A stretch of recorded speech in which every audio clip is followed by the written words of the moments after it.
The tale unfolds in the Silver Dragon Dungeon, a prison guarded by two fearsome dragon sentinels. The Silver Dragon Queen, Roswis, arrives, ordering the guards to leave so she can confront the prisoner alone. Bound in chains before her is none other than Leon Cosmo, the legendary dragon-slaying hero. With a sly grin, Roswis taunts him, asking how it feels to be at the mercy of the dragon clan. Leon's response is curt. He wishes only to die. Amused, she steps closer, lifting his chin to examine his face. His defiance, coupled with his striking looks, intrigues her. She drags a sharp nail across his cheek, leaving a shallow cut. Leon turns his head away, refusing to give her the satisfaction of seeing him falter. If she intended to kill him, he urged her to make it quick. Roswis, however, was not in a hurry. She licked the blood from his wound, proposing that he join the Silver Dragon clan. Leon mocked her suggestion, questioning if she was worthy of such an ally. Enraged by his insolence, she whipped him with her tail, slamming his body into the wall. With her foot pressed against his chest, she marveled at his audacity. This was no ordinary man. Leon Cosmo, once hailed as humanity's greatest hero, had been betrayed and left to languish in captivity. His dreams of eradicating the Dragon Clan and cementing a legacy were shattered. Roswis sneered, reminding him of his fall from grace. With no heir and no future, his name would fade into obscurity. Despite her taunts, Leon warned her not to underestimate humans. The Dragon Queen seized him by the neck. Tightening her grip, she reflected on how stubborn he was. Then, with a commanding tone, she asked if he was ready to beg for mercy. He revealed her first mistake, being alone with the strongest dragon slayer. Her second mistake, he explained with chilling clarity, was tasting his blood. Before she could react, Leon activated a forbidden technique, the blood curse. The curse struck instantly. Roswis recoiled, trembling as an uncontrollable desire overwhelmed her. She collapsed, her body betraying her. Leon watched coldly, declaring that she would live the rest of her life in torment. Unable to resist, Roswis lunged at him, their encounter turning bizarre and heated. Leon could no longer comprehend what was happening. The Dragon Queen, controlled by the curse, leaned in and kissed him. Leon's cheeks flushed red. Hours later, when the curse began to subside, Roswis regained her senses, horrified and furious. "What have you done to me?" she demanded. Leon explained the nature of the blood curse, a one-time forbidden spell that linked their souls. Upon his death, she would suffer endlessly. Roswis scoffed, asking why the curse had such an unexpected side effect. Leon admitted he hadn't anticipated this reaction, but it seemed the spell's power was far more complex than he had realized. Blushing with embarrassment, Roswis understood the grim implications. Dragons adhered to strict monogamy, and this bond would doom her future. She would never take another mate, bear offspring, or explain this disgrace to her clan. Ironically, Leon had achieved his revenge. She had mocked him for lacking a successor, yet now she faced the same fate. Enraged, she prepared to strike, but Leon stopped her, his voice steady. "You don't need to kill me. I'll die soon anyway." As his life faded, he made a final request, that she live in hatred and pain, bearing the weight of his curse. Moments later, Leon drew his last breath. Roswis stood frozen, grappling with the reality of his vengeance. This mere human had exacted his revenge in a way she could never have anticipated. Refusing to let his defiance be his final act, she marked his chest with the silver dragon emblem. Leon Cosmo's life had been extraordinary. At 5, he killed a vicious dog with his bare hands, earning the attention of a master dragon slayer who made him an apprentice. By 10, he entered the Imperial Dragon Slayer Academy, graduating 4 years later as its youngest and most esteemed student. At 15, he became a hero, slaying dragons and reclaiming territories for the Empire. His name inspired hope across the land until his capture 2 years ago. Now, Leon awoke with a scream, his hand instinctively clutching his chest. Gradually, Leon's breathing steadied as he calmed down. He looked around, finding himself in a strange room. Confused, he wondered where he was until the door suddenly opened. A small girl stepped inside, her innocence and beauty striking him. Blinking, he struggled to make sense of the situation. Rising from the bed, he gazed at her. She seemed so pure he thought she might be an angel. Surely he had died and ascended to heaven after his service to humanity. But he was wrong. "What's your name?" Leon asked, still in disbelief. The girl smiled sweetly. "Her name is Moon." Though her response made him feel oddly happy, something about her was strange. Her hair, a mix of black and white, was unlike anything he'd ever seen. She mentioned her mother had told her the name meant the moon, further confusing Leon. Did angels even have mothers? When he introduced himself, Muen beamed with excitement. Leon means lion, she exclaimed. Surprised, he asked how she knew that. She smiled again. That's what my mother told me. A growing unease gripped Leon. What's your mother's name? He asked cautiously. Rosweiss, Muen replied cheerfully. Leon froze. The name hit him like a thunderclap and he quickly pieced it together. Am I your father? Muen grinned. Yes. Panic surged through him. How could this be possible? How could he have a child with Rosweiss? Before he could process it, Muen turned to the door. Her mother stood there, sending chills down Leon's spine. Mama, Daddy's awake? Muen called out, running to her. Rosweiss's lips curled into a smile, not the one her daughter expected. While Muen believed her mother was happy because she visited him daily, Rosweiss wore a wicked grin as she stroked her daughter's head. Go outside and play, dear, Rosweiss said sweetly. Your father and I need to talk. Once Muen left, Leon stared at Rosweiss in disbelief. Is Muen really our daughter? Yes, she confirmed, closing the door behind her with her tail. She's our biological child? Leon's mind raced. Why did you have the child? Why did you save me? You've been asleep for 2 years, Rosweiss replied coldly. I haven't forgotten what you did to me and I'll never let it go. Anger flared in Leon's eyes. I never wanted this. We're different, we can't coexist. Rosweiss's expression darkened. Oh, it was torment for you, was it? Her tail wrapped around his leg, yanking him onto the bed. She climbed on top of him, tearing his shirt open as a cold gleam lit her eyes. Chanting a spell, she activated a mark to bind him to her forever. Leon begged her to stop, but she ignored him, pressing her hand to his chest. A glowing magic circle appeared, forever marking him with her dragon emblem. You'll never leave me, Rosweiss declared. From now on you're mine. Leon realized the mark would doom him. His comrades would see it as a sign of betrayal, believing he'd surrendered to the dragon clan. Dragon's vengeance was infamous, an obsessive, inhuman need for retribution. Rosweiss didn't just want him defeated. She wanted him humiliated, broken, and enslaved. As the spell completed, Leon felt an overwhelming desire he couldn't control. For Rosweiss it was a triumph. The greatest dragon slayer in human history was now her slave, her companion.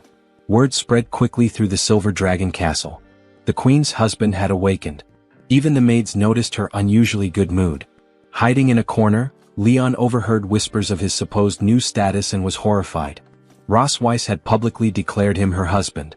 No one knew how terrifying she truly was. She had spent an entire day and night with him, leaving his body nearly broken. His waist felt shattered, but his spirit burned with fury. I won't stay here as her plaything, Leon vowed. Late at night, he slipped out of his room heading for the castle's side door. 4 dragon guards stood watch, making escape seem impossible. The castle was oddly quiet, with far fewer guards than he remembered from 2 years ago. Something felt off. While searching for a way out, he stumbled upon a hidden hole in the grass. Faint light shone from the other side. Unsure if it was a trap, Leon didn't hesitate. He had to escape no matter what. Crawling through the narrow tunnel, he muttered a bitter farewell to the perverted dragon queen. As for little Muen, though she was adorable, she would have to stay behind, for now. On the balcony, Muen ran to her mother, eagerly announcing, "Father is digging a hole for the dog." The dragon queen, lounging in a bikini and sipping wine, chuckled at Leon's audacity. Muen tilted her head curiously. When will you go and fish him back? Rosweiss smirked and corrected her. Not fish, darling. Say catch him back instead. Muen nodded, though a bit confused, and repeated, catch him back. As the night deepened, Leon finally escaped the castle and darted into the nearby forest. He was determined to climb the mountains ahead, where he hoped to see the border of human territory. Hours passed, and Leon felt certain the Dragon Queen wouldn't catch up. But his relief was short-lived. The sky darkened, and Rosweiss appeared above him in her true dragon form, wings spread wide as she praised his speed. "Impressive," she said, landing gracefully in front of him. Her smile was sharp, her tone teasing. "I distracted the guards and left that little escape route for you." Leon cursed silently, realizing her trap. Still, he bolted in defiance, though he knew returning to human territory now, with the Dragon Queen's mark on his chest, meant no one would believe he was still a dragon slayer. Rosweiss, clearly enjoying his defiance, swooped down and caught him effortlessly in her claws. Soaring high, she flew toward the human border, her grip unrelenting. After hours of flight, she dropped him near a border city, sending him crashing into the ground. Dazed and battered, Leon rose, spotting the distant lights of human settlements. Rosweiss, now in her human form, stood nearby and calmly confirmed, "Yes, we're in your empire." For most, such a sight would bring hope, but for Leon, it felt out of reach. Before he could react further, the mark on his chest began to glow, and an unbearable heat surged through him. Rosweiss smirked knowingly. "Ah, I forgot to mention. When one bearer of the dragon mark desires intimacy, the other has no choice but to comply." The realization struck Leon like lightning. This was her final humiliation. Despite his efforts to resist, he was bound to her will. Grabbing her arm, Leon glared at her. "I'll repay every humiliation you've inflicted on me. Twice over." Amused, Rosweiss chuckled, her sharp gaze locking onto his. "I'll be waiting whether you return dead or alive." Hours later, beneath a tree near the border city, their twisted fate played out once more. The Dragon Queen seemed satisfied, but Leon was drained and quietly furious. Touching the mark on his chest, Rosweiss casually mused aloud, "Perhaps I'll bring you back here every month. It could be fun to visit your homeland." Leon gritted his teeth, his spirit unbroken. "I'm not your prey. I'll walk back with what little dignity I have left." Rosweiss raised an eyebrow. "Walk? It'll take you half a month to return on foot." "Don't underestimate human endurance," Leon snapped, determined to prove her wrong. Rosweiss smiled slyly, curious to see how long he could endure. She followed him silently, amused by his faltering steps. Hours later, Leon spotted knights patrolling nearby, Imperial Dragon Slayers. Hope surged through him. But Rosweiss's piercing glare warned him. If he called for help, she wouldn't hesitate to kill them. One knight approached. "Are you lost?" he asked politely. Leon forced a smile and lied, "No, just out for a walk." The knight dismounted, introducing himself as the captain of the 47th Squadron. "This area isn't safe for casual strolls," he said, gesturing to the dangerous wildlife in the jungle. He offered to escort them, leaving Leon caught in an impossible dilemma. Leon panicked as his hands trembled while he quickly thanked the captain for his kindness, insisting they had learned self-defense and could manage on their own. In truth, he wanted the captain to stay away. The captain's recognition of Leon's face put the Dragon Queen on high alert. Her eyes narrowed as she discreetly began channeling her power, ready to eliminate the captain if necessary. Realizing the situation was escalating, Leon acted swiftly. He grabbed the Dragon Queen's hand, pulling her close to his chest. With a nervous smile, he told the captain he'd been mistaken for someone else, joking that he had such an ordinary face. Even his wife, the Dragon Queen, occasionally mistook him. Leaning in, Leon whispered desperately, begging her to play along and promising to return with her if she helped him get rid of the knights. Amused, the Dragon Queen decided to indulge him. Together, they put on a convincing act, with Leon feigning affection as he held her close. The captain, clearly uncomfortable with the display, smiled awkwardly and excused himself, losing interest in their romantic moment. As soon as the knights left, Leon released the Dragon Queen, who looked visibly annoyed. Realizing his mistake, he quickly stepped back. "You were wise not to ask for help," she remarked coldly.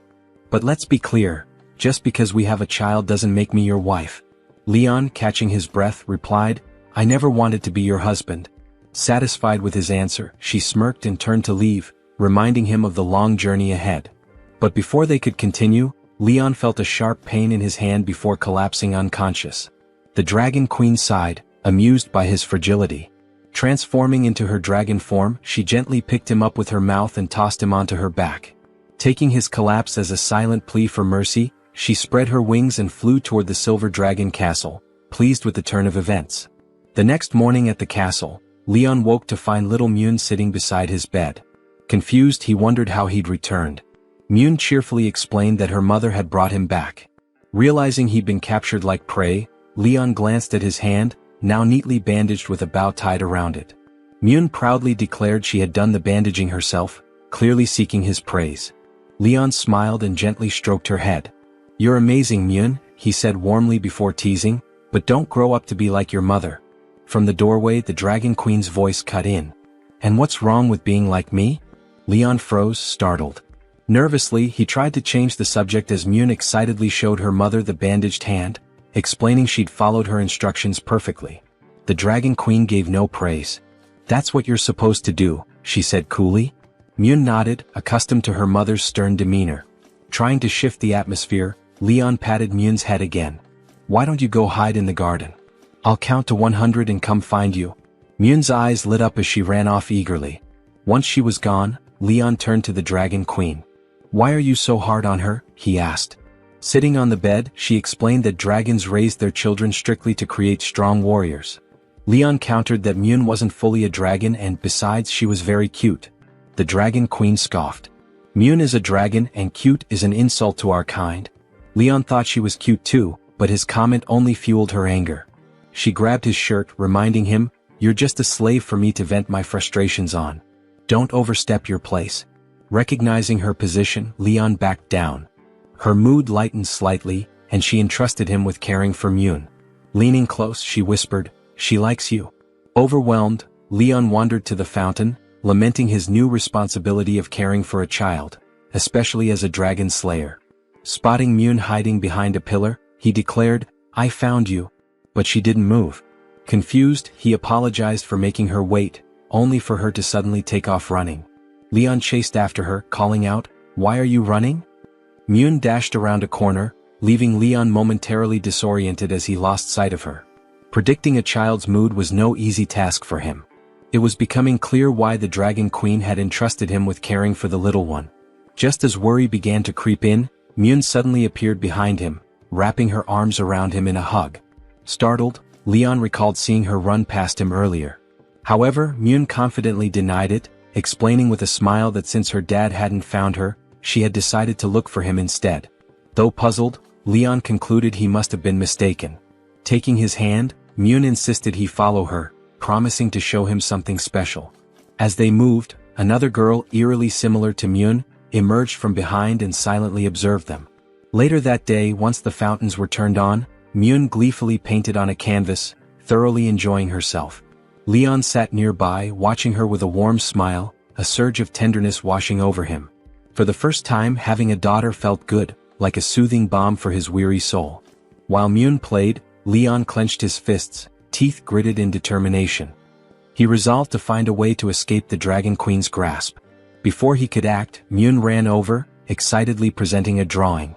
Leon took it with a cheerful smile, ready to offer praise, but his expression shifted to shock. The picture showed two girls. Thinking it was a simple mistake, he pointed at the second child and asked, "Why are there two of you?" With a tender smile, Myun replied, "That's my older sister." Panic set in as Leon processed her words. The girl he had glimpsed earlier wasn't a figment of his imagination. Regretting not addressing her earlier, Leon feared he might have upset her. Myun, however, reassured him that her sister wasn't angry, just a little shy about meeting their dad. Leaning his chin on his hand, Leon contemplated the situation. He had never met Myun's sister before, and it dawned on him how much the Dragon Queen had kept from him. Frustration bubbled up and he decided to confront her.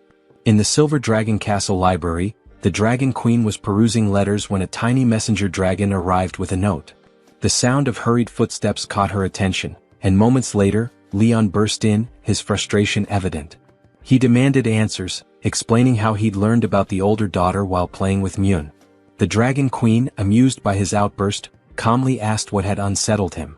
Slamming his hand on the table, Leon declared his admiration for her dedication, acknowledging the effort it must have taken to raise two children. He even vowed to add her name to his family tree once he returned to the Empire. The Dragon Queen, smiling faintly, explained that she hadn't mentioned her eldest daughter because she didn't see it as relevant. Leon speculated that it might be because of jealousy over his bond with Myun, but the Dragon Queen seemed surprised at his eagerness to meet Noah.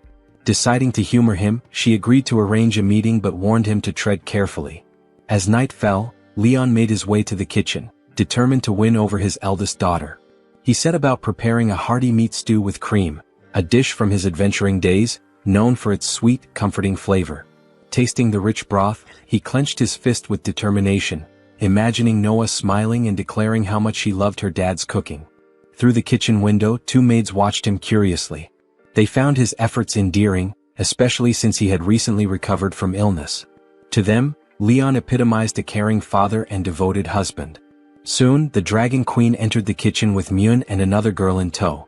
Myun greeted the maids enthusiastically, while Leon braced himself, spoon in hand, ready to face Noah. The Dragon Queen, seeking a more relaxed atmosphere for dinner, instructed the maids to take a break. Bowing respectfully, they replied, "Understood," before leaving the room. As Leon plated the meal, he carried the steaming stew to the table just as the Dragon Queen entered the dining area. Little Myun dashed toward him, drawn by the mouth-watering aroma. With a warm smile, Leon said, "I heard you both like meat, so I made a special stew and fillet just for you." He hoped this meal would express his affection, particularly to Noah. To his dismay, Noah barely glanced at the food, her attention wandering elsewhere. Leon froze in disbelief, confused by her indifference. The Dragon Queen, observing the scene, smiled knowingly. Frustration flared within Leon as he realized she had anticipated this reaction, which likely explained her hesitation in arranging this meeting. Breaking the silence, the Dragon Queen prompted Noah to introduce herself. Obediently, Noah said, "I am Noah, the eldest daughter of the Silver Dragon Queen Roseways." She added proudly, "I'm 1 year and 2 months old." Dragons, being a long-lived race, matured much faster than humans. Leon stepped forward, extending his hand in greeting. "I'm your dad," he said, striving to make a good impression. To his surprise, Noah seemed momentarily captivated by him, but her aloof demeanor lingered, unsettling him. He began to question whether she harbored resentment or doubts about him. Sensing the tension, Myun gently took Noah's arm and whispered, encouraging her to talk with their dad to ease the discomfort. Noah's response, however, cut deep. "He seems very weak," she said bluntly. "I'm not sure he's really our dad." Her words struck Leon like arrows, forcing him to confront the harsh reality of his new role. It was clear that this was the first significant challenge of his journey as Papa Leon. Leon wiped his face with a cloth, reflecting on the challenging situation. He couldn't shake the feeling that his daughter might be testing him intentionally. Despite the tension, he braced himself for what lay ahead. Noah firmly rejected something, her determined expression showing her unwavering resolve. Whatever it was, she stood her ground with conviction. The family gathered around the dining table in an elegant room, the atmosphere heavy with unspoken tension. Subtle glances were exchanged, and Myun quietly sought help with her eyes. The twins sat side by side, their resemblance clear but their contrasting personalities shining through. While Noah ate with focused attention, Myun kept the conversation alive. Leon looked warmly at Noah and asked, "Are you enjoying the meal?" His tone was gentle, filled with care and curiosity. Suddenly, Noah cried out, breaking the calm atmosphere. Leon, startled by the outburst, froze in shock. Roswazek covered her mouth, clearly amused by the unfolding chaos. Myun, noticing her mother's laughter, curiously asked why she seemed so happy. Leon, catching the contagious joy, began to laugh along with the others. He expressed how being surrounded by family brought him happiness. Myun eagerly asked if their father would join them for dinner every day, her eyes sparkling with hope. However, Noah, wearing a serious expression, immediately rejected the idea. Puzzled, Myun asked why her sister was so against the idea of daily family dinners, struggling to understand. Their mother, calm and composed, shifted the conversation, questioning Noah's urgency to attend a prestigious academy for dragons. "Why the rush?" she asked. With confidence, Noah declared her desire to face and defeat even more dragon subordinates, her determination evident. Leon, wiping his face in disbelief, began to realize that his daughter might even aspire to surpass him one day. Gently, he cautioned her about the dangers of fighting powerful dragons at her young age. Annoyed, Noah crossed her arms and retorted, "I'm not a child," leaving Leon exasperated. Roswazek supported Noah's eagerness, believing early preparation would help her face future challenges. Turning to Leon, she questioned if he had any specific reasons for opposing their daughter's ambitions, subtly challenging his hesitations. Leon sighed in frustration, realizing that pushing back would only strengthen Noah's resolve to prove herself. Resigned, he chose to stay silent, acknowledging the situation with visible reluctance. Roswazek, smirking, warned Leon to tread carefully, reminding him how quickly decisions about their daughter's future could be made. Leon, visibly stressed, felt the weight of her words. Noah was informed that the academy's entrance exam would be in a month, and Leon was tasked with helping her prepare. Her enthusiastic agreement filled the room with renewed energy. As the dinner concluded, the family exchanged playful banter about how full they were, teasing each other lightheartedly. Roswazek then called out in a serious tone, catching everyone's attention. Leon, gesturing to the uncleared table, suggested that a true family dinner should end with both husband and wife cleaning up together.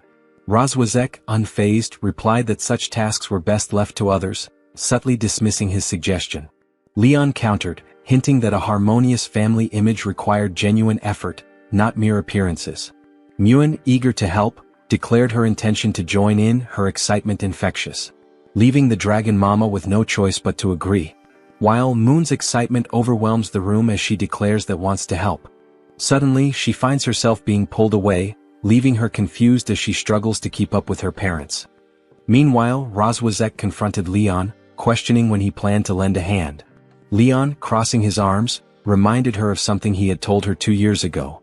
Rozwazek, radiating power, firmly refused to deal with someone who had undergone rigorous training. Leon, standing confidently, demanded to know her intentions, his sharp tone hinting that he was no longer easily manipulated. Rozwazek launched a powerful strike, warning him not to think escape was an option. Leon caught her attack effortlessly, holding her in place. With a smirk, he asked, "Who said I was trying to escape?" Rozwazek groaned in pain, struggling against his strength, as Leon taunted her for her weakened state. Mockingly, he called her a fallen queen and explained how the dragon's mark had diminished her power. He revealed knowledge he had gained from her tribe's ancient texts, unsettling her. Noticing her shock, he smirked, taunting her thirst for control. Rozwazek, breathless and flushed, questioned whether Leon had ever truly been under her control, her emotions raw and unguarded. She demands her tail be released, clearly indicating she's being restrained. Leon, holding her tail firmly, speaks in a calm yet menacing tone, accusing her of disrespecting his dignity ever since he awakened. His smug expression contrasts with her shocked and vulnerable state as she glares at him angrily. Rozwazek responds fiercely, refusing to submit and calling him a bastard. Her emotions boiling over, she challenges his dominance, her glare filled with defiance. Meanwhile, two maids gossip in the hallway, curious if the queen and her family have finished their private time. Their curiosity hints at something unusual. Peeking into the kitchen, they are shocked to find it spotless, as if someone meticulously scrubbed every corner. The maids speculate if the prince is responsible for the surprising cleanliness. One, delighted, holds up a polished plate. Meanwhile, Leon stands silently, observing the situation with a calm, focused demeanor. Holding Rozwazek firmly, he mocks her fall from grace, warning her to stay quiet to avoid being discovered by the maids.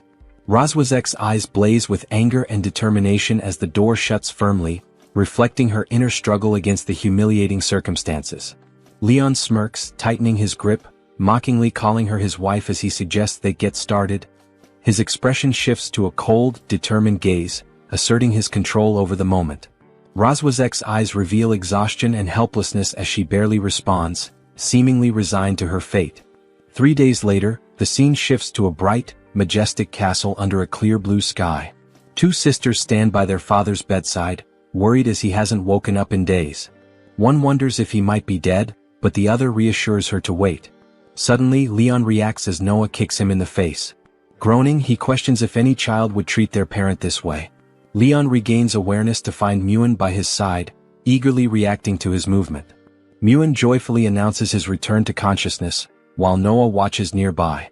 Confused, Leon wonders when he fainted. Rozwazek calmly offers to help him recall, triggering a flashback of her striking him and rendering the dragon mark powerless. Leon reflects on her overwhelming power, realizing how easily she could have ended him. Recovering, Leon sits quietly, observing Rozwazek, who has turned her back to him. Despite her intimidating strength, he notes her beauty and recalls that she is a dragon over 200 years old. Muin, noticing her father's stillness, innocently speculates he's stunned by their mother's appearance. Rozwazek, caught off guard as something strikes a nearby surface, turns in surprise. Leon picks up a flower accessory from the floor and gently places it on Rozwazek, saying it suits her. Surprised, she questions his gesture. Leon chuckles, joking about combing his master's donkey as a child, claiming he has a knack for such things. Muin curiously asks what a donkey is, catching him off guard. Smiling, Leon explains that donkeys are smaller and more stubborn than dragons, mimicking their behavior to amuse her. Rozwazek, watching intently, notes the stubbornness she shares with donkeys. Suddenly, she strikes Leon, sending him reeling. Wincing, he reassures Muin he's fine when she expresses concern. Rozwazek assigns Leon the task of teaching the girls to write, leaving him stunned. Muin cheers at the news, while Noah confidently claims she already knows how. The sisters race to the study room, excitedly discussing their pens. Meanwhile, Rozwazek informs Leon of her sister's upcoming visit and instructs him to avoid meeting her. Leon, surprised, questions why he's being excluded. Rozwazek reminds him of his new role within the Silver Dragon clan and the 2 years he spent in a coma due to a mysterious illness. She emphasizes that he must maintain a fabricated identity if forced to meet her sister. Leon listens intently, processing the situation. With a serious expression, he acknowledges her instructions, addressing her respectfully as Your Majesty. After Rosways leaves, Leon ponders whether he will truly follow her orders. Standing alone, he begins plotting ways to embarrass her in front of her sister. The scene transitions to the children's study room in Silver Dragon Castle. Leon sits at a table, patiently teaching Noah and Myun to write their names. Demonstrating step by step, he provides examples and asks them to copy his writing. Myun appears excited, while Noah's expression is more serious. Studying his writing, Noah comments that it's not as good as their mother's, hinting at her high standards. Leon feels a twinge of frustration but doesn't respond. When he gets up to leave, Myun curiously asks where he's going. Leon explains he needs to deliver something to their mother, assuring them he'll check on their progress later. Noah doubts his seriousness, but Myun teases her sister for looking happy. Flustered, Noah denies it and insists they focus on practicing. The scene shifts to the grand gates of Silver Dragon Castle, where soldiers and nobles gather for a formal event. Isha Melkvi, the Red Dragon Queen, makes a striking entrance with her fiery red hair and regal attire.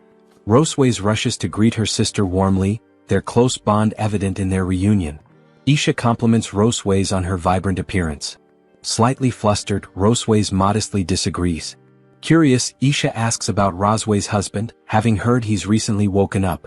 Disappointed by Rosway's explanation that he's unwell and unable to meet her, Isha teases her about her quick marriage and child, implying a strong connection between the couple.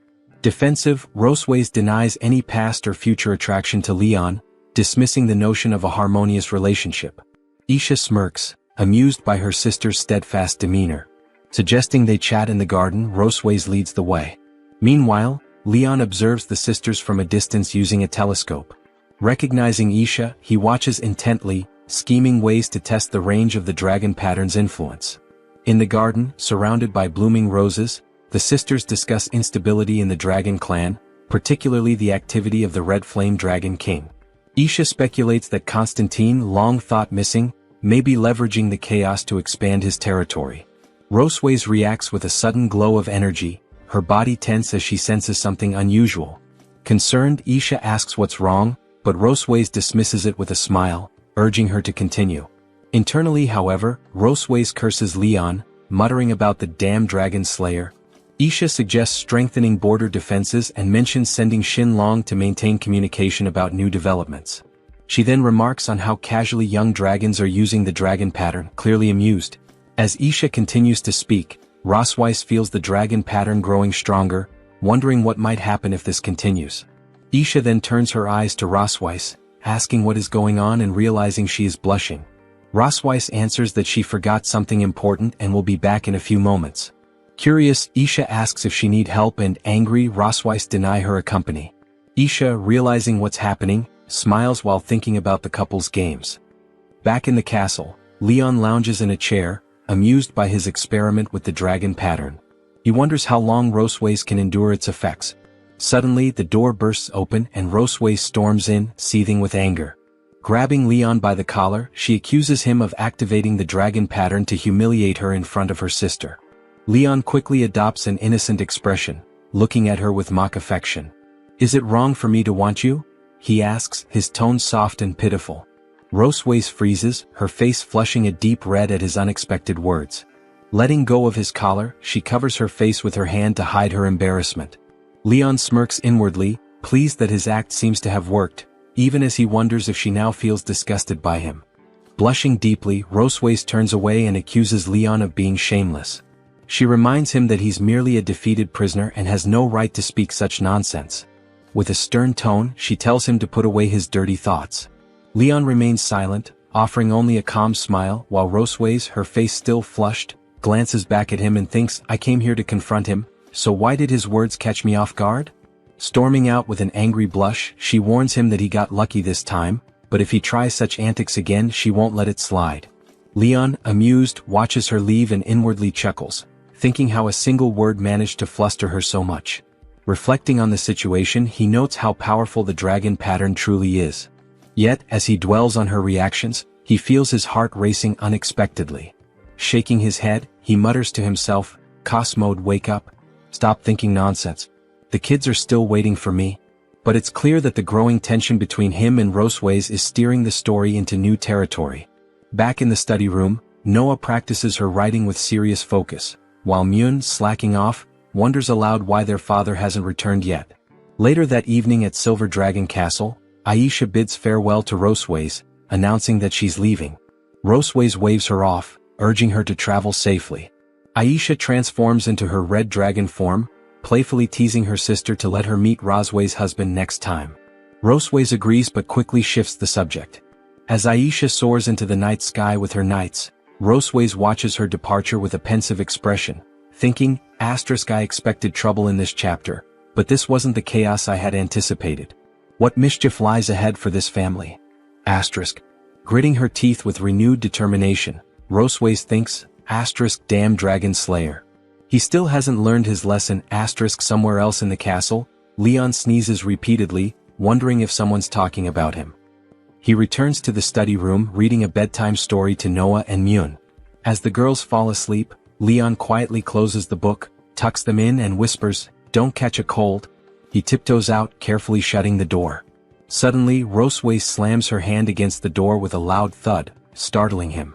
Her serious expression catches him off guard as she demands, "Where are you planning to go?" Leon, awkwardly scratching his head, asks, "Is your sister gone?" Roseways smirks slyly, replying, "We still have things to settle tonight." Grabbing his collar, she drags him along, ignoring his protests. In the Silver Dragon Queen's bedroom, Leon places a tub of steaming water on the floor with a thud, asking, "The hot water's ready. What do you need it for?" Roseways stretches out her legs, looking at him with a commanding air. "I've been walking all day. Wash my feet," she orders. Leon stares at her, stunned. His disbelief turns to frustration as he sighs and removes her heels, thinking, "I'm a dragon slayer, and now I'm reduced to washing a dragon's feet." As he begins, he glances at her feet and wonders how many dragon slayers have been brought low by her. Roseways notices his lingering gaze and narrows her eyes. "What are you thinking?" she asks, her face tinged with suspicion and a faint blush. Before she can press further, Leon smirks mischievously and plunges her feet into the scalding water. "Get down here," he says half-jokingly. Roseways recoils instantly, yelling, "It's too hot, you idiot." She kicks him under the chin, sending him flying back. Leon hits the ground hard, coughing up blood. With an icy glare, Roseways steps on his chest, pinning him down. "You did that on purpose, didn't you?" she accuses, her tone cold. Leon, defiant even under her foot, grins arrogantly. "You're the one who demanded I wash your feet," he retorts. Roseways flushes with a mix of embarrassment and anger. "Seems you still haven't learned your place," she mutters, dragging her foot down his chest. Her voice drops to a teasing whisper, "I bet you never imagined you'd end up beneath a dragon." Pressing her foot firmly against him, she leans in, smirking. "I'm curious, how long can you endure this?" Leon, his face flushed, looks up at her with steely defiance. "I won't give in to a dragon's games," he thinks, steeling himself for whatever comes next. With a swift motion, Leon grabs her leg and stands up with a confident grin. "I've tried pig trotters, cow trotters, goat trotters, but dragon trotters? Now that's a first." Roseways' eyes widen in shock, her face turning crimson. "What are you doing?" she exclaims. Without hesitation, Leon playfully bites her leg. "Tonight's snack, raw dragon claws?" Roseways lets out an enraged scream, threatening to kill him. The next morning, Moon and Noah wake up. Moon is still half asleep, while Noah is already wide awake. When Roseways enters the room with her leg wrapped in bandages, Moon notices and asks, "Mom, why are you limping?" Roseways brushes it off. "It's nothing." Meanwhile, Leon walks in sporting a bandage on his cheek. Moon turns to him curiously, "Dad, why do you have bruises on your face?" Mirroring Roseways' posture, Leon crosses his arms and replies, "It's nothing." Moon places her hands on her hips, staring at them both with suspicion. Suddenly, an idea lights up her face. "You must have been playing a fun game without me," she exclaims, raising her hand excitedly. "I want to play too." Noah, observing her sister's enthusiasm, sighs quietly but says nothing. Later, Leon and Rosewise stroll through the gardens of Silver Dragon Castle. They walk side by side in awkward silence, each lost in thought. A maid nudges her companion and whispers, "Look. The queen and the prince are on a date." The blue-haired maid giggles, adding, "What a lovely couple. Though they do seem a bit distant." Leon glances at Rosewise, finding her behavior unusual. He recalls her suggestion earlier to take a walk together. Shocked he had asked why he needed to. Rosewise had replied it was necessary to maintain the image of family harmony for appearances. Now, as they walk, Leon wonders what Rosewise might be planning. She's rarely this proactive and it leaves him uneasy. Nearby, Moon and Noah hide behind a tree, spying on their parents. Moon mutters to herself, "Dad doesn't even know how to hold hands." Suddenly, determination flashes in her eyes. Clenching her tiny fist, she declares, "I'll help them." Noah, alarmed, tries to stop her. "Wait, Moon," she whispers urgently. But Moon is already running toward their parents. "Mom. Dad." Moon calls out as she approaches. Leon and Rosewise turn startled. Leon begins to ask why Moon followed them, but before he can finish, Moon grabs their hands and links them together. "You're supposed to hold hands when you walk," Moon says cheerfully. Spinning around, she runs off, saying she's going to play with her sister. Leon looks down at his hand in Rosewise, bewildered. Watching Moon leave, he wonders where she learned such things. Back at the tree, Noah pinches Moon's cheeks in frustration. "You didn't listen to me?" Moon, tearing up, promises to behave and asks her sister to let go. Leon and Rosewise continue their walk, still holding hands, their faces flushed. Breaking the silence, Leon looks away awkwardly. "This is unexpected. What should I do?" Rosewise, blushing, softly replies, "It's okay. Just hold my hand for now." As they stroll, Leon remarks, "You're unusually calm today. It's making me nervous." With a smirk, Rosewise teases, "It seems I've finally tamed you. Now you're the one feeling unsettled." From behind a tree, Moon and Noah observe their parents with curious eyes. Leon glances at Rosewise and reflects on how she usually maintains a dignified demeanor as queen. He never expected her to be so flustered by something as simple as holding hands. After a pause, Leon brings up a topic. "Have you noticed how Moon calls me Dad, but she calls you Mother? It feels formal." Rosewise looks away. "Is there really such a big difference between Mother and Mom?" Leon smiles warmly. "There is. Mom feels closer, more affectionate. Maybe it's worth trying." Rosewise hesitates but eventually nods, her expression softening. "All right. I'll think about it." Leon chuckles, expressing it's good. "I bet they'll feel closer to you that way." Rosewise's cheeks turn bright red, caught off guard by Leon's cheerful demeanor. She quickly composes herself, nodding. "I'll try it next time," she says. Leon, noticing her sudden enthusiasm, raises an eyebrow. "Why are you speeding up?" They continue walking in the garden when Rosewise unexpectedly asks, "Do you ever feel homesick?" Leon gives her a skeptical look. "Why bring that up? It's not like you're letting me go back anyway." Rosewise sighs. "I can't send you home, but there's something that might ease your homesickness a little." Intrigued but silent, Leon follows her as she leads him to the large warehouse doors of the castle. Stopping before them, he eyes the doors curiously. "What is this about?" Rosewise gestures to the doors. "It doesn't have an official name. Call it a warehouse, a utility room, or whatever you like." She unlocks the door with a key and guides him inside. As Leon looks around, his eyes widen. "A dragon's treasure trove," he mutters, picking up a bracelet. If this were in the Empire, it'd easily be worth hundreds of thousands of gold coins. Rosewise explains, "That bracelet was a gift from my grandmother when I was a child. Besides spoils of war, this room holds items that are personally significant to me." Leon looks at her thoughtfully. "I've never heard you talk much about your family, except for your sister." Rosewise's voice softens. "I never met my parents.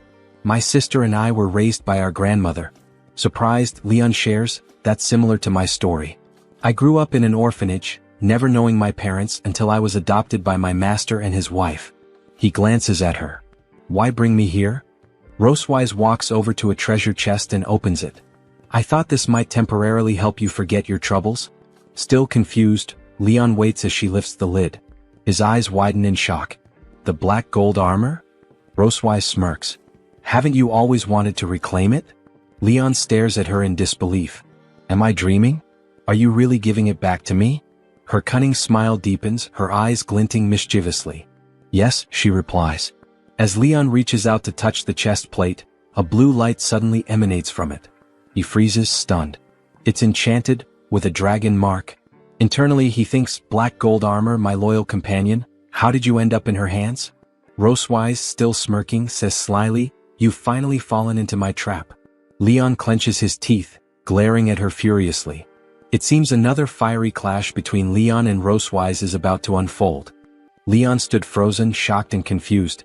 What are you planning, Rosewise? He asked, his voice tense. Beneath his feet, a glowing dragon pattern began to emerge, a spell tied to his armor, ready to activate the moment he touched it. Rosewise, her tone brimming with confidence, smirked. I've added a dragon pattern to enhance your armor's properties. Leon's unease deepened. He stumbled, clutching his chest as if in pain, cursing her under his breath. Damn dragon woman! He berated himself for letting his guard down, his body trembling under the spell's effects. Rosewise laughed wickedly. The enhanced dragon pattern has doubled its power, she taunted, leaning close to him. Tell me, my dear dragon slayer, can you endure it? Leon, rendered helpless, murmured her name. Rosewise, before collapsing completely. Unable to move, frustration boiled within him. Damn it, my body won't listen. Rosewise approached, a sly smile playing on her lips. Did you think I'd let go of my grudge so easily after what you did? She asked, her tone both mocking and seductive. She confessed she'd been waiting for this opportunity to take revenge, her determination growing stronger over the past few days. I didn't think it'd be so easy to fool you, she added with a chuckle, watching as Leon silently cursed her. Finally, unable to hold back, Rosewise leaned closer, teasing him with her words and actions. Was my performance convincing? She asked, a playful glint in her eyes. Leon's anger surged. Was everything you said and did up until now a lie? He demanded. Her smile softened. No, she admitted. I haven't lied. My feelings are real. Her voice grew warm as she confessed her affection for him. Removing the barriers between them, Rosewise laughed softly. I guess I like being conquered by you, she declared, addressing him as her husband with finality. Leon lay there, his body exhausted, feeling like a bedridden patient. Yet, amidst the chaos, their feelings finally emerged, transforming the intense moment into one of mutual understanding. Hours later, Leon sighed, relief washing over him. As he looked up, he noticed Rosewise watching him with a content expression. What are you staring at? He snapped, annoyed. Rosewise leaned in, whispering in his ear. Your scars have faded a little, but you look more weathered by life now, a mature man. Unmoved, Leon retorted, you're just trying to trick me again. I'm not falling for it. Rosewise chuckled. You've gotten smarter, Leon. Suspicious, Leon waited as she hesitated mid-sentence, blushing slightly before laughing. Your health isn't what it used to be, she teased. Leon's face went pale, her words cutting deep. His mind raced with wild implications. Asterisk, am I weaker? Less capable? Asterisk, his imagination spiraled until he let out a frustrated scream. The next morning at Silver Dragon Castle, Leon entered a room looking exhausted, dark circles under his eyes. I'm here, he announced. Rosewise, standing with her arms crossed, greeted him. Good morning. Didn't sleep well? Gritting his teeth, Leon glared at her. Because of what you said. Laughing, Rosewise feigned innocence. I don't remember saying anything. From the sidelines, Noah watched the banter unfold, shaking his head.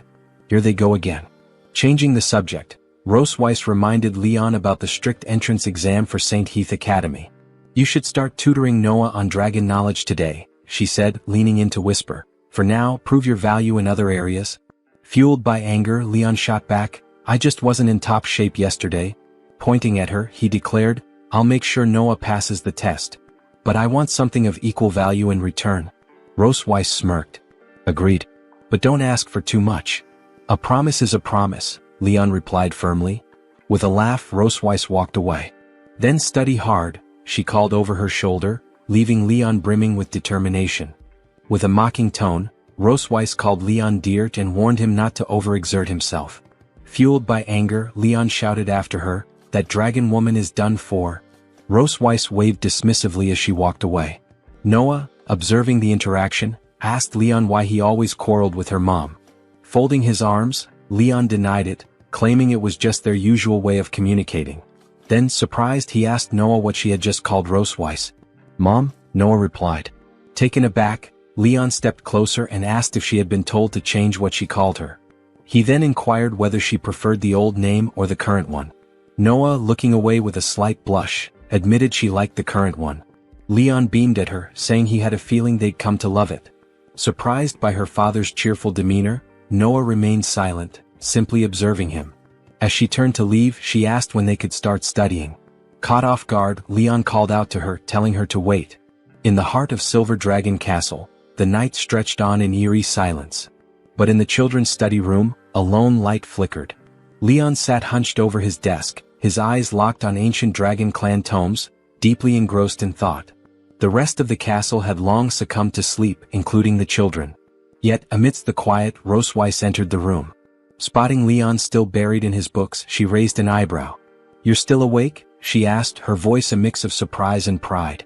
Leon didn't look up, tapping his temple with a pen as if piecing together a complex puzzle.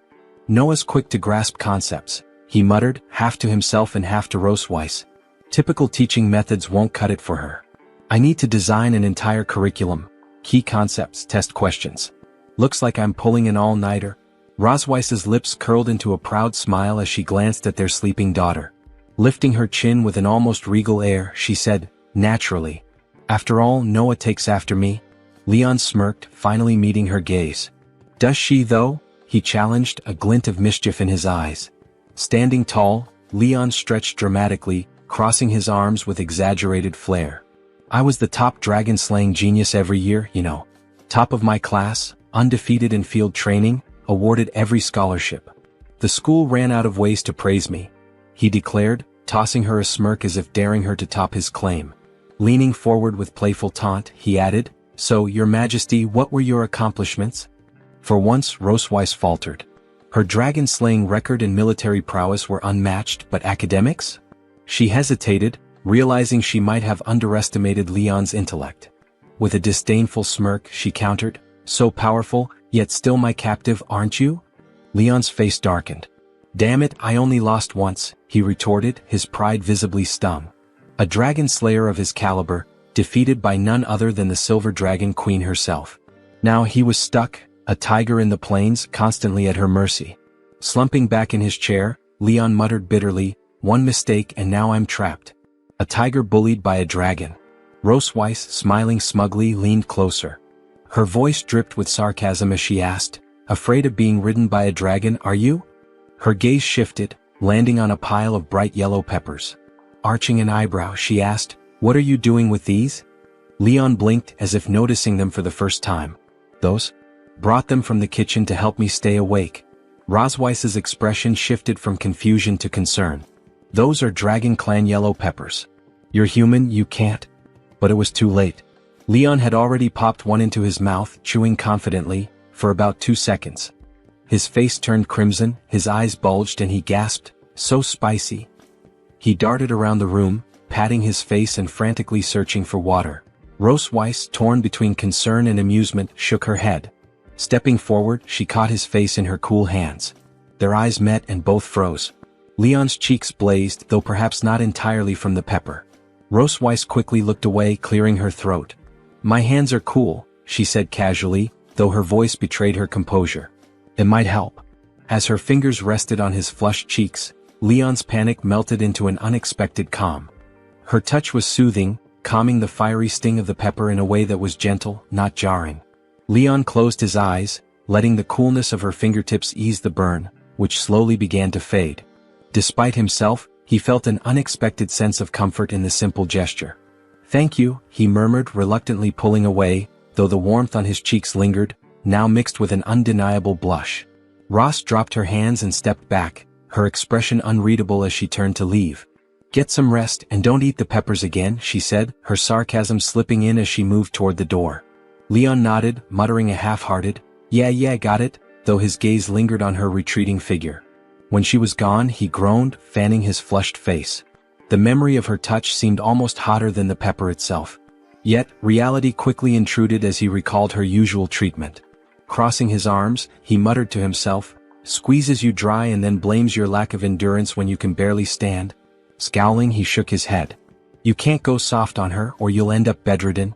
Determined, Leon grabbed a book and began flipping through its pages, his eyes lighting up as he stumbled across something promising. Black Dragon Pill, he read aloud, excitement bubbling in his voice. A highly effective body-strengthening elixir that nourishes and stabilizes the core. Jackpot? A grin spread across his face as he studied the entry like it was a treasure map. With renewed resolve, he began making plans to improve his resilience. The next morning, sunlight poured through the windows, and outside, a small yellow bird chirped animatedly to a larger white one perched nearby. Inside, however, the atmosphere was far from cheerful. Leon sat across from his daughter, Noah, holding back a grin as he reviewed her test. "I just finished grading your test," he said, trying to keep a straight face. "Out of a possible 100 points, want to guess what you got?" Noah fixed him with her usual deadpan stare, her expression unreadable. 50? Leon snorted, pulling the test paper out with dramatic flair. "A whole 62 actually. You underestimated yourself?" Noah's eyes narrowed as she scanned the paper, her small hands tightening slightly around it. Her furrowed brows revealed her displeasure with the score. Leon softened as he watched her, noticing her serious demeanor.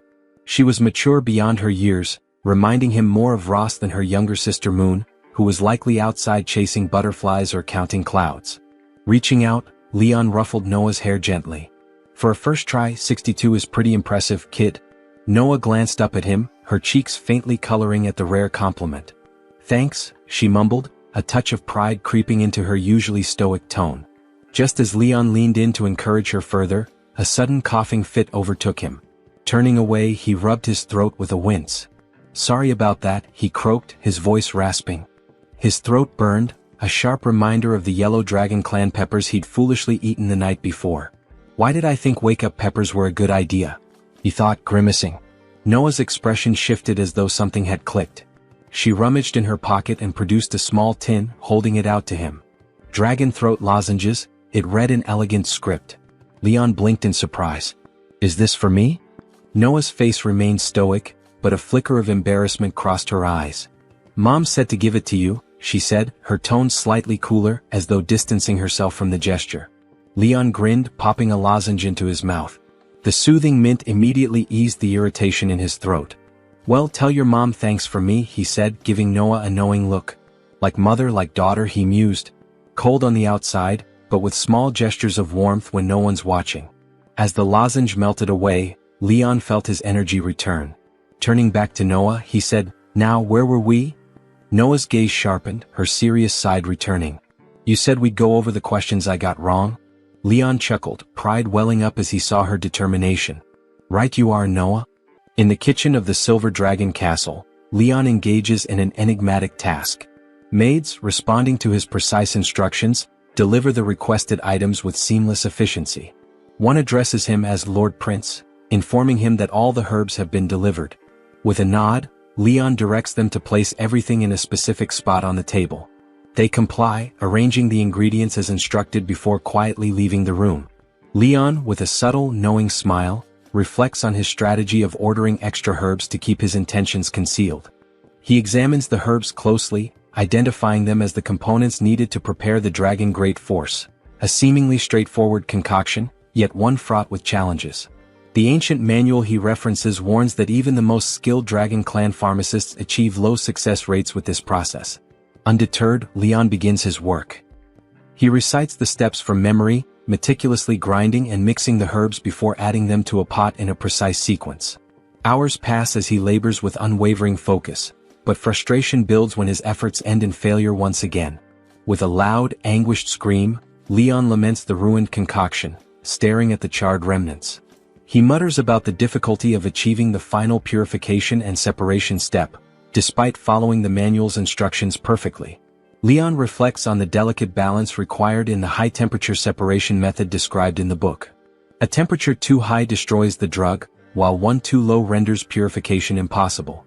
Frustration mounting, he shakes the jar of remnants, grumbling about the near impossibility of achieving precision without professional tools. However, recalling his master's advice to seek alternative approaches, he begins considering new methods to separate the medicinal residue. As thunder roars outside, Leon notices the turbulent sky and remarks on the impending rain, the storm reflecting the brewing determination within him. As Leon rises to close the windows, The rumble of thunder captivates him, stirring a distant memory. The sound draws his thoughts to the interplay of lightning and thunder, triggering a revelation. His teacher's words from an alchemy lesson resurface. Electrolysis of impurities could sometimes yield better results than fire-based methods.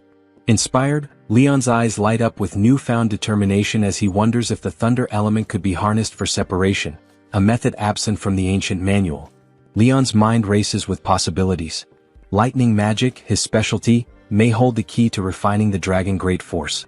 Though his powers are still recovering from the forbidden technique he used on Rosweiss, he believes the magic he has regained will be sufficient for this delicate process. Setting aside the traditional methods, Leon channels a steady flow of lightning energy, guiding it carefully into the mixture. Sparks dance in the air as he manipulates the process with absolute precision. After half an hour of meticulous effort, Leon steps back and takes in the result. A triumphant smile spreads across his face. It worked. He succeeded in refining the dragon great force. As the storm outside continues to rage, Leon savors the quiet victory within the castle kitchen. Placing the medicine in a small box, he remarks to himself how surprisingly simple the dragon clan's medicine is to create.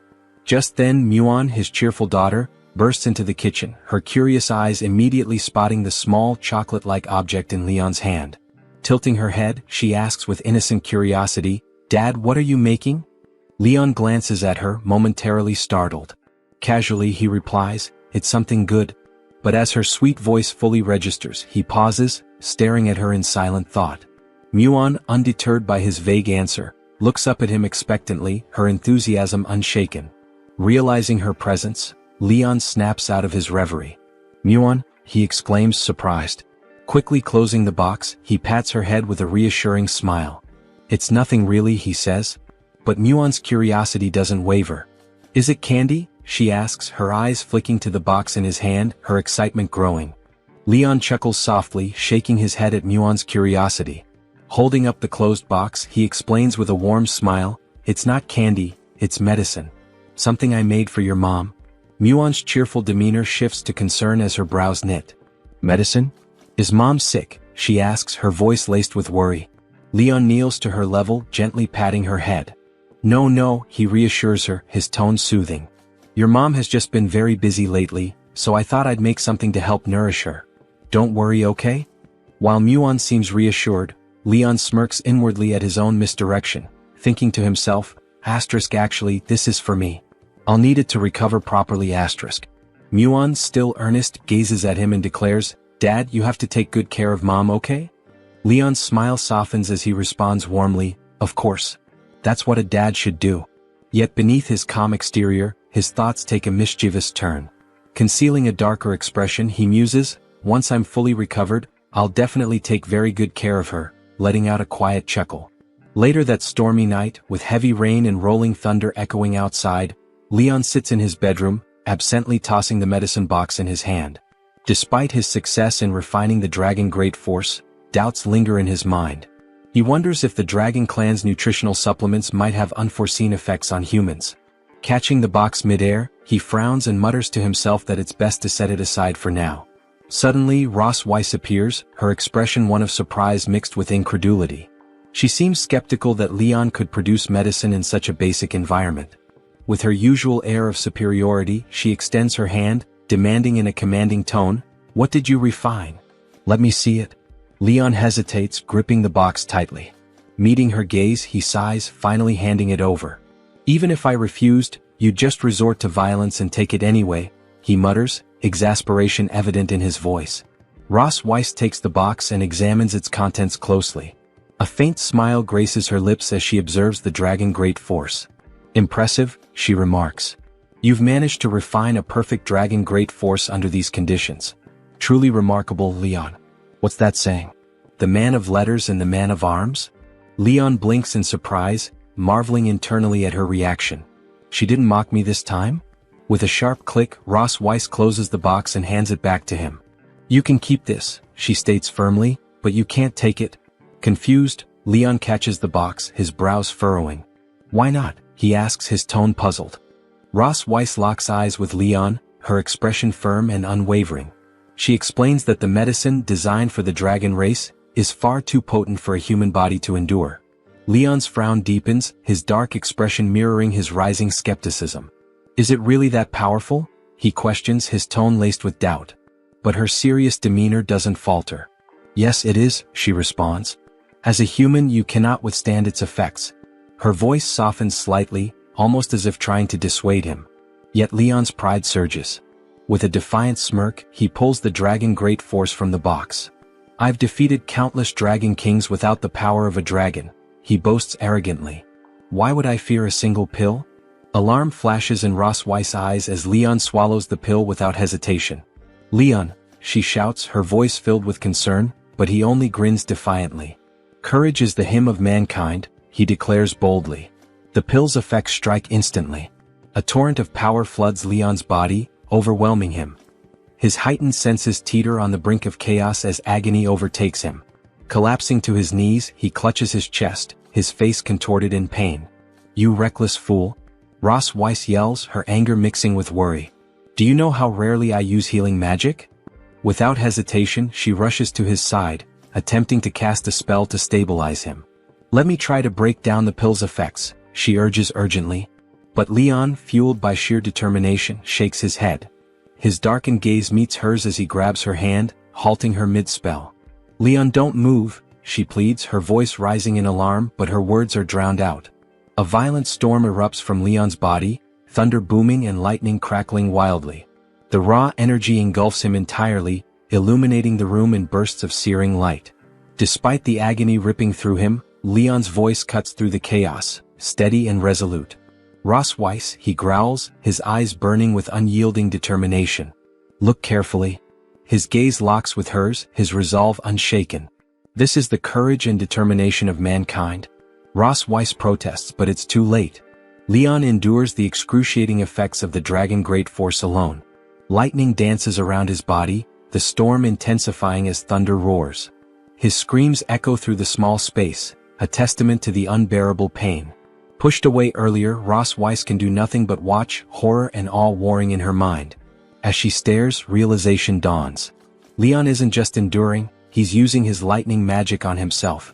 Her disbelief grows as she tries to comprehend his reckless yet brilliant strategy. Minutes stretch into what feels like an eternity. Finally, Leon stops channeling his lightning magic. The raging storm begins to subside, leaving the room eerily quiet. His body still crackles faintly with residual energy, his figure illuminated by the dying sparks. Ross Weiss stands frozen, her eyes wide as she watches him.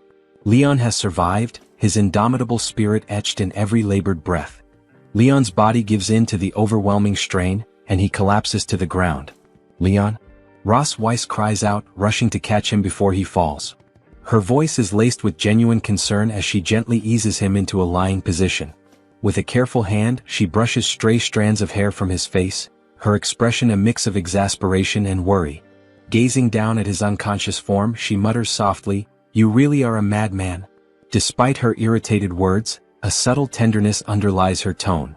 Standing, she casts one last glance at him before turning sharply. "Wait here," she says firmly, "I'll get the court physician."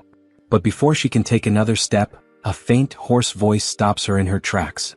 "Ross Weiss," Leon calls out weakly, his voice barely audible.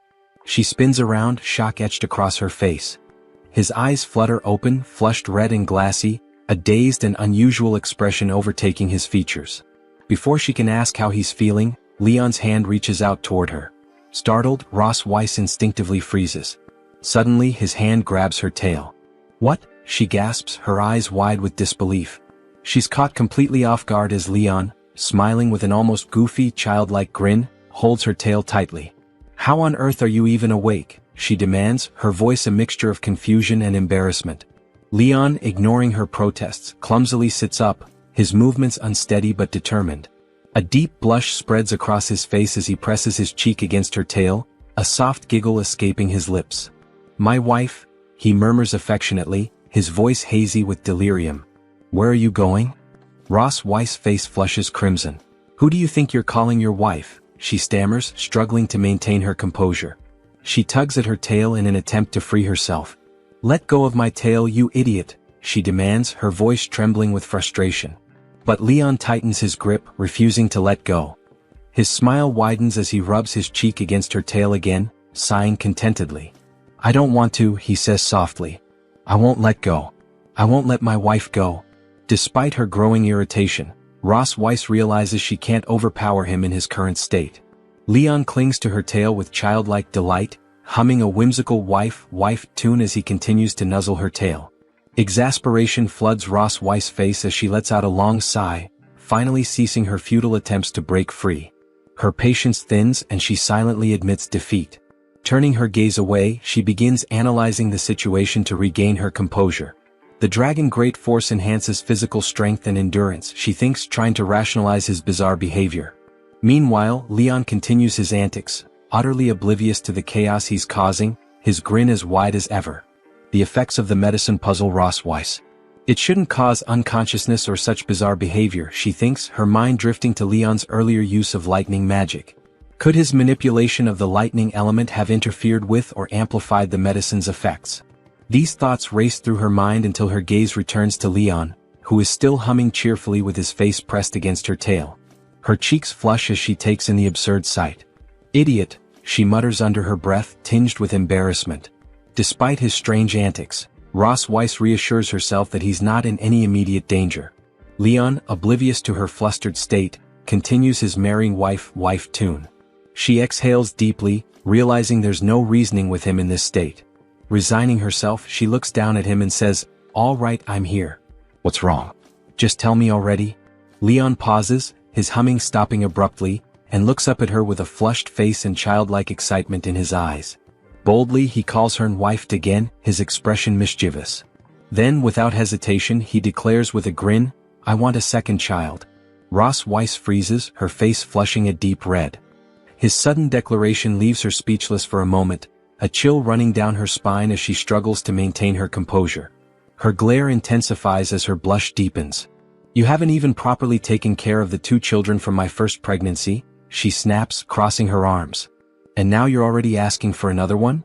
Forget it." But Leon remains undeterred, his grip on her tail firm as he rolls on the bed with exaggerated whines. "I want a second child," he insists, his tone almost pleading. "Come on, Ross Weiss, is it really such a bad idea?" Frustration bubbling, Ross Weiss pinches the bridge of her nose. "What did I do to deserve this?" she wonders silently, weighing her options. Realizing reasoning with him might make things worse, she exhales and mutters, "Fine. Not just a second child. We'll have a third and a fourth too if it'll shut you up." Leon's eyes light up like a child promised his favorite treat. With a triumphant grin, he exclaims, "Really? Then you have to come back to my hometown with me." Yeah, Ross Weiss replies, waving him off with a tired look. "We'll go back once everything is settled here." Finally releasing her tail, Leon leaps to his feet, cheering loudly. "That's amazing. You're the best, Ross Weiss." Watching him, Ross Weiss shakes her head, caught between exasperation and amusement. He's even more irritating than usual today, she thinks, though a faint smile creeps onto her face. Suddenly, Leon leans in close, his grin widening. "My wife is the best," he declares boldly. Before Ross Weiss can react, he moves forward, clearly intending to plant a kiss on her cheek. Caught off guard, Ross Weiss's eyes widen in shock. Reacting instinctively, she presses her hand firmly against Leon's face, pushing him away with decisive force. No taking advantage of the situation, she thinks, trying to maintain control despite the absurdity of it all. Internally, Ross Weiss struggles to make sense of Leon's bizarre behavior, her thoughts racing as she anxiously wonders how long the effects of the dragon force will persist. But as Leon stubbornly continues his antics, her patience snaps. With a swift punch to his face, she calls him an idiot, the blow landing squarely. Leon lets out a small yelp, stumbling from the impact. Ross Weiss crosses her arms, glaring at him with frustration that barely masks her internal guilt for losing control. Leon, clutching his chest with exaggerated dramatics, groans in mock agony, only for Ross Weiss's irritation to shift quickly to panic. She rushes to his side, kneeling down, her voice laced with concern. "Are you okay, you fool?" she asks, her gaze scanning him for any serious injury. Leon's breathing grows heavy, his teeth gritted as he clutches his chest tighter. "Wife," he groans weakly, "I feel really uncomfortable." Suddenly, a bright light emanates from the dragon mark on Ross Weiss's chest, catching her completely off guard. Her eyes widen in alarm as she mutters, "This isn't good," her heart racing with apprehension. Without hesitation she unbuttons Leon's shirt to inspect him. The moment the fabric parts, the dragon mark on his chest begins to glow with an intense, otherworldly light. Ross Weiss's brow furrows in confusion and rising dread. Why is the dragon pattern activating now of all times? She wonders, her mind scrambling for an explanation. Before she can piece it together, Leon's hands suddenly grip her shoulders with surprising strength, startling her. In one swift motion he pushes her onto the bed, pinning her down. "Leon?" Ross Weiss shouts, a mix of anger and alarm in her voice. "You bastard! What are you doing?" Leon's breath is ragged, his flushed face drenched in sweat as though burning with fever. His desperate gaze locks onto hers. "Wife," he whispers hoarsely, I feel so hot all over. My chest, it itches." Ross Weiss's cheeks burn crimson at their close proximity, her heart pounding uncontrollably as she glares at him. Grinding her teeth, her mind works frantically. The dragon pattern combined with the lightning element, it's heightened his instincts, she realizes with dread. It's fueling his desire to reproduce. Before she can react, Leon's gaze shifts and his eyes land on her tail. Without warning he grabs it, pulling it closer. Ross Weiss freezes, completely stunned as Leon leans in and sniffs it, his expression dreamy and dazed. "Leon," she snaps, her voice trembling with a mixture of anger and embarrassment. "Let go of my tail right now." But Leon only tightens his grip, his face blissful as he mutters, "It smells so nice, so soft, wife." Ross Weiss's composure starts to unravel, her expression torn between fury and disbelief. If this keeps up, I might actually lose control, she thinks nervously. Determined to put an end to his antics, she presses her hand against his face again, this time with more force, trying to push him away. "Leon, stop it," she commands, her tone firm and sharp. Her patience wears thin, but her resolve to contain the situation remains unyielding. Ross Weiss's tail drags along the ground throughout the day, a fact she brings up with a sharp question. "Doesn't that disgust you?" But Leon remains unyielding, his stubborn nature refusing to relent. Despite her efforts to push him away, his hands cling tightly to her. As she continues scolding him, Leon suddenly places a finger gently on her lips, cutting her off mid-sentence. Startled, Ross Weiss freezes, her breath catching in her throat. Her eyes widen as she stares at him, uncertain and uncharacteristically speechless. Leon's gaze deepens, his expression carrying an intensity she's never seen before. "Malif," he says softly, addressing her by her first name, a rare and startling gesture. "You're so beautiful tonight." The unexpected compliment sends a wave of heat rushing to Ross Weiss's face, her cheeks glowing crimson.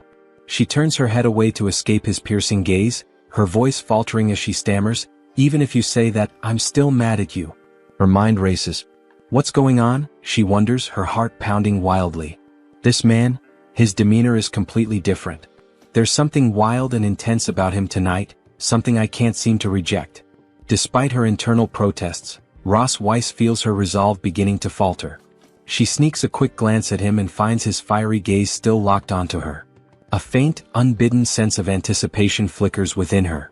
Sensing her hesitation, Leon leans closer, his voice dropping to a low, persuasive whisper. "Wife, can you help me please?"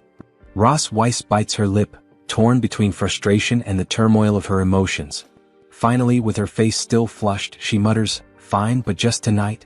Triumph flashes in Leon's eyes as he pulls her into his arms. The night stretches on, filled with an undeniable intensity that lingers even as dawn breaks. The next morning, in the grand chambers of the Silver Dragon Castle, Leon stirs awake, the effects of the dragon force finally fading. As his vision clears, he spots Ross Weiss lying beside him, her smirk both teasing and confident. "Awake, are we?" she asks in a playful tone, her piercing gaze fixed on him. Hearing her voice so close, Leon jolts upright, panic flashing in his eyes. "Ross Weiss," he exclaims. "Why are you in my bed?" His abrupt movement sends a wave of pain through his body, causing him to wince as he clutches his aching muscles. "Everything hurts," he groans, rubbing his temples. "My memory is fragmented. What the hell happened last night?" Ross Weiss stretches languidly before slipping out of bed, her smirk growing wider. She turns to face him with an air of feigned innocence. "You don't remember anything?" she asks lightly, though the glint in her eyes betrays her amusement. Pointing to the faint bruises and marks on her arms and neck, she tilts her head slightly. "Dragon Slayer," she says, her tone dripping with irony, "surely you didn't forget, right?" Leon's eyes widen further as he notices the marks on her skin. His shock deepens, leaving him struggling to piece together the chaotic fragments of the previous night. Leon's mind spirals as he spots the numerous marks on his body, his thoughts racing. A cold sweat beads on his forehead. Nikki's? So many, the realization hits him like a thunderbolt. Did I really do that? Suddenly, fragmented memories from the previous night begin to surface, each one more vivid than the last. Clutching his head, he watches as the scattered pieces fall into place. The full picture forms, and with it, a horrified scream escapes his lips. Ross Weiss, leaning casually against the bed frame, folds her arms and smirks. So, you do remember, she teases, her tone laced with amusement. You begged me last night, Leon. Said things like, Connie, just one more time, okay? Wife, I feel so bad. Please help me just this once and the last time, asterisk. Leon's face turns crimson as she mimics his desperate tone. Stop it, he yells, covering his ears in a futile attempt to drown out her words. I remember everything. There's no need to repeat it. Ross Weiss's smirk only grows wider as she watches him squirm, clearly savoring his discomfort. Meanwhile, Leon hurriedly pulls on his shirt, sneaking a side glance at her. His internal monologue is filled with regret. All I wanted was to refine the dragon force for my health. Maybe teach her a small lesson. How did it turn into this? As Ross Weiss finishes dressing, Leon lets out a heavy sigh, his gaze briefly meeting hers. Maybe I went a little too far last night? He mutters under his breath. Hesitantly he asks, did I hurt you? Ross Weiss shakes her head, her demeanor calm. It's fine, she replies, dismissing his concern effortlessly. Leon, folding his arms and trying to regain his composure, adopts a smug expression. Well, now you should know whether I'm in good health or not. Next time, don't go doubting my abilities. Ross Weiss's eyes narrow sharply, her gaze piercing through him. Her sudden seriousness makes Leon shift uncomfortably. What's with that look? He stammers, taking a cautious step back. Without warning, Ross Weiss closes the gap between them, her expression unwavering. Before Leon can react, she grabs his chin, leaning in close. Her commanding tone is firm and unapologetic. Dragon Slayer, I must say, I'm very satisfied with your performance last night. I hope you can keep it up in the future. Leon freezes, his face burning red as her words sink in. Internally his thoughts erupt. What is happening? Have I somehow become her personal servant now? Ross Weiss steps back, her usual smirk returning as though nothing had happened. Casually she changes the subject. Now, about that bet, she says, her tone light. The mention of the bet jolts Leon from his daze. His eyes narrow with suspicion as he studies her carefully. The bet? He echoes, attempting to mask his nervousness.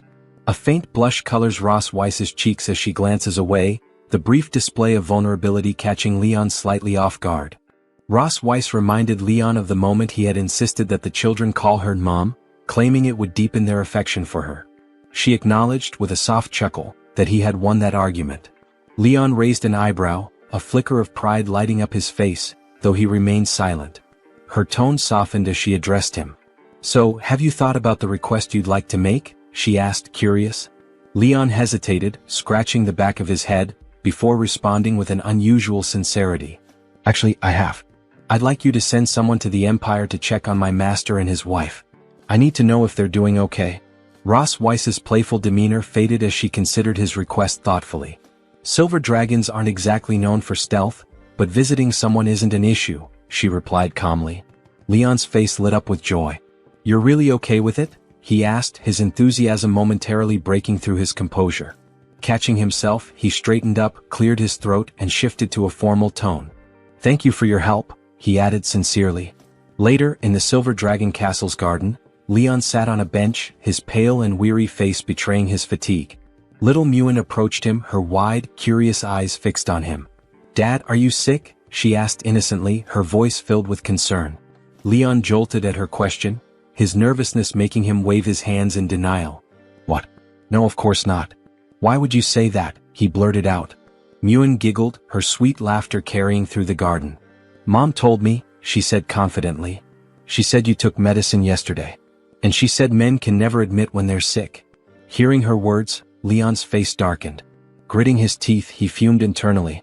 That meddling female dragon, how could she say that to a child? Do I even have any dignity left? Muin tilted her head, her expression turning to genuine concern. But you still don't look well, Dad. Is it because the medicine didn't work?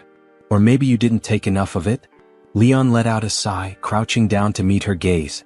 Placing his hands gently on her small shoulders, he said, Muin, it's rude to ask too many questions. Before he could steer the conversation away, Muin gasped, her eyes wide with fear. Dad, your mouth is bleeding, she cried.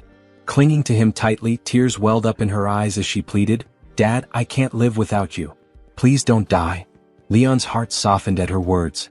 Smiling warmly, he patted her head gently. Daddy's really fine, Muin. I promise I'm doing just fine. He reassured her with a soothing tone, easing her fears. As Leon looks into Muin's bright, innocent eyes, he can't help but notice how much she resembles her mother, Ross Weiss. Her cheeky persistence, sharp wit, and lively expressions mirror her mother's traits perfectly. But this time, Leon decides he needs to stay ahead of her cleverness. No mercy. Kneeling down, he asks her with a playful tone, How about Daddy makes you a new toy today? The mention of a toy immediately fills Muin with excitement. Her eyes sparkle as she jumps up and down, clapping her hands. Yes, I love toys the most, Daddy, she exclaims, her enthusiasm infectious. Leon smiles at her joy and promises, All right then, I'll make you something special. After some thought, he decides to craft a Rubik's Cube, a toy from his own childhood. Determined, he sits down and begins working, using his alchemical skills and mechanical knowledge to carefully design the cube. Each face is painted with vibrant, cheerful colors, and once the paint dries, he proudly holds up his creation. Presenting it to Muin, he explains, This is called a Rubik's Cube. You can twist it however you like. Want to give it a try? Muin's wide-eyed amazement is immediate. She eagerly takes the cube, examining it closely before twisting its sides. As she figures out its mechanics, her delighted smile warms Leon's heart. Watching her, Leon muses to himself, Who knew those alchemy mechanics lessons would be useful for babysitting? Maybe I was born to be a babysitter after all. But as the thought amuses him, a sudden unease creeps in. His smile fades and his expression grows serious. Turning sharply, he scans his surroundings, his senses on high alert. Muin notices his sudden shift and tilts her head curiously. Daddy, what's wrong? She asks, still clutching the Rubik's Cube. Leon hesitates for a moment before smiling to reassure her. It's nothing, sweetheart. Just thought I saw something, he replies calmly. Yet deep down he knows it's more than that. Moments ago, he felt a faint but unmistakable sensation, the presence of the dragon's gaze. His instincts tell him the sensation is coming from the direction of Noah's training grounds. He wonders if Noah, with her stubborn and independent nature, will ever decide to join them. As the thought lingers, he resolves to extend a gesture of connection by making a Rubik's Cube for her as well. Later that night, as the Silver Dragon Castle falls silent and Muin sleeps soundly in her room, Noah returns to her own quarters with her usual composed demeanor. Her sharp gaze immediately lands on the Rubik's Cube placed on her desk, accompanied by a handwritten note from Leon. Noah picks up the note with mild curiosity, reading its contents in Leon's familiar handwriting. This is a toy for you, Noah. Your task is to figure out how to solve it. Think of it as a little challenge. Scoffing, she mutters to herself, What an idiot. I don't have time for children's toys. Yet, despite her dismissive words, her fingers instinctively twist the sides of the Rubik's Cube, her movements precise and controlled. As she continues, a faint blush rises on her cheeks. Clutching the cube tightly, she whispers softly, Thank you, Dad. To her, the toy isn't just a puzzle, it's a rare and treasured gesture of affection from her father, something deeply meaningful. Carefully, Noah tucks the Rubik's Cube into a small wooden box hidden beneath her bed, a personal collection she fondly calls her treasure box. Inside are fragments of their father's black and gold armor, a nameplate engraved with Noah Kane Melkfi in Leon's hand, and now the cube itself. Unbeknownst to Noah, her younger sister, Moan, has been quietly observing from the doorway. Intrigued, Moan muses to herself, Sister's been acting strange lately. Always hiding things in that box. What could it be? Later, as Noah steps out of the room, Moan seizes her chance. Crawling under the bed with a mischievous grin, she whispers, Detective Moan is on the case.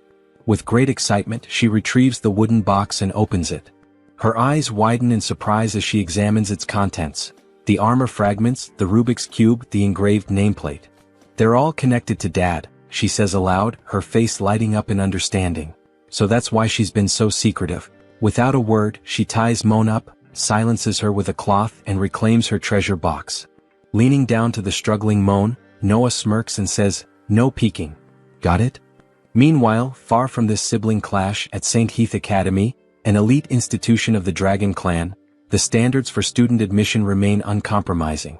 The academy not only evaluates individual potential but also prioritizes family harmony and adherence to dragon ideals.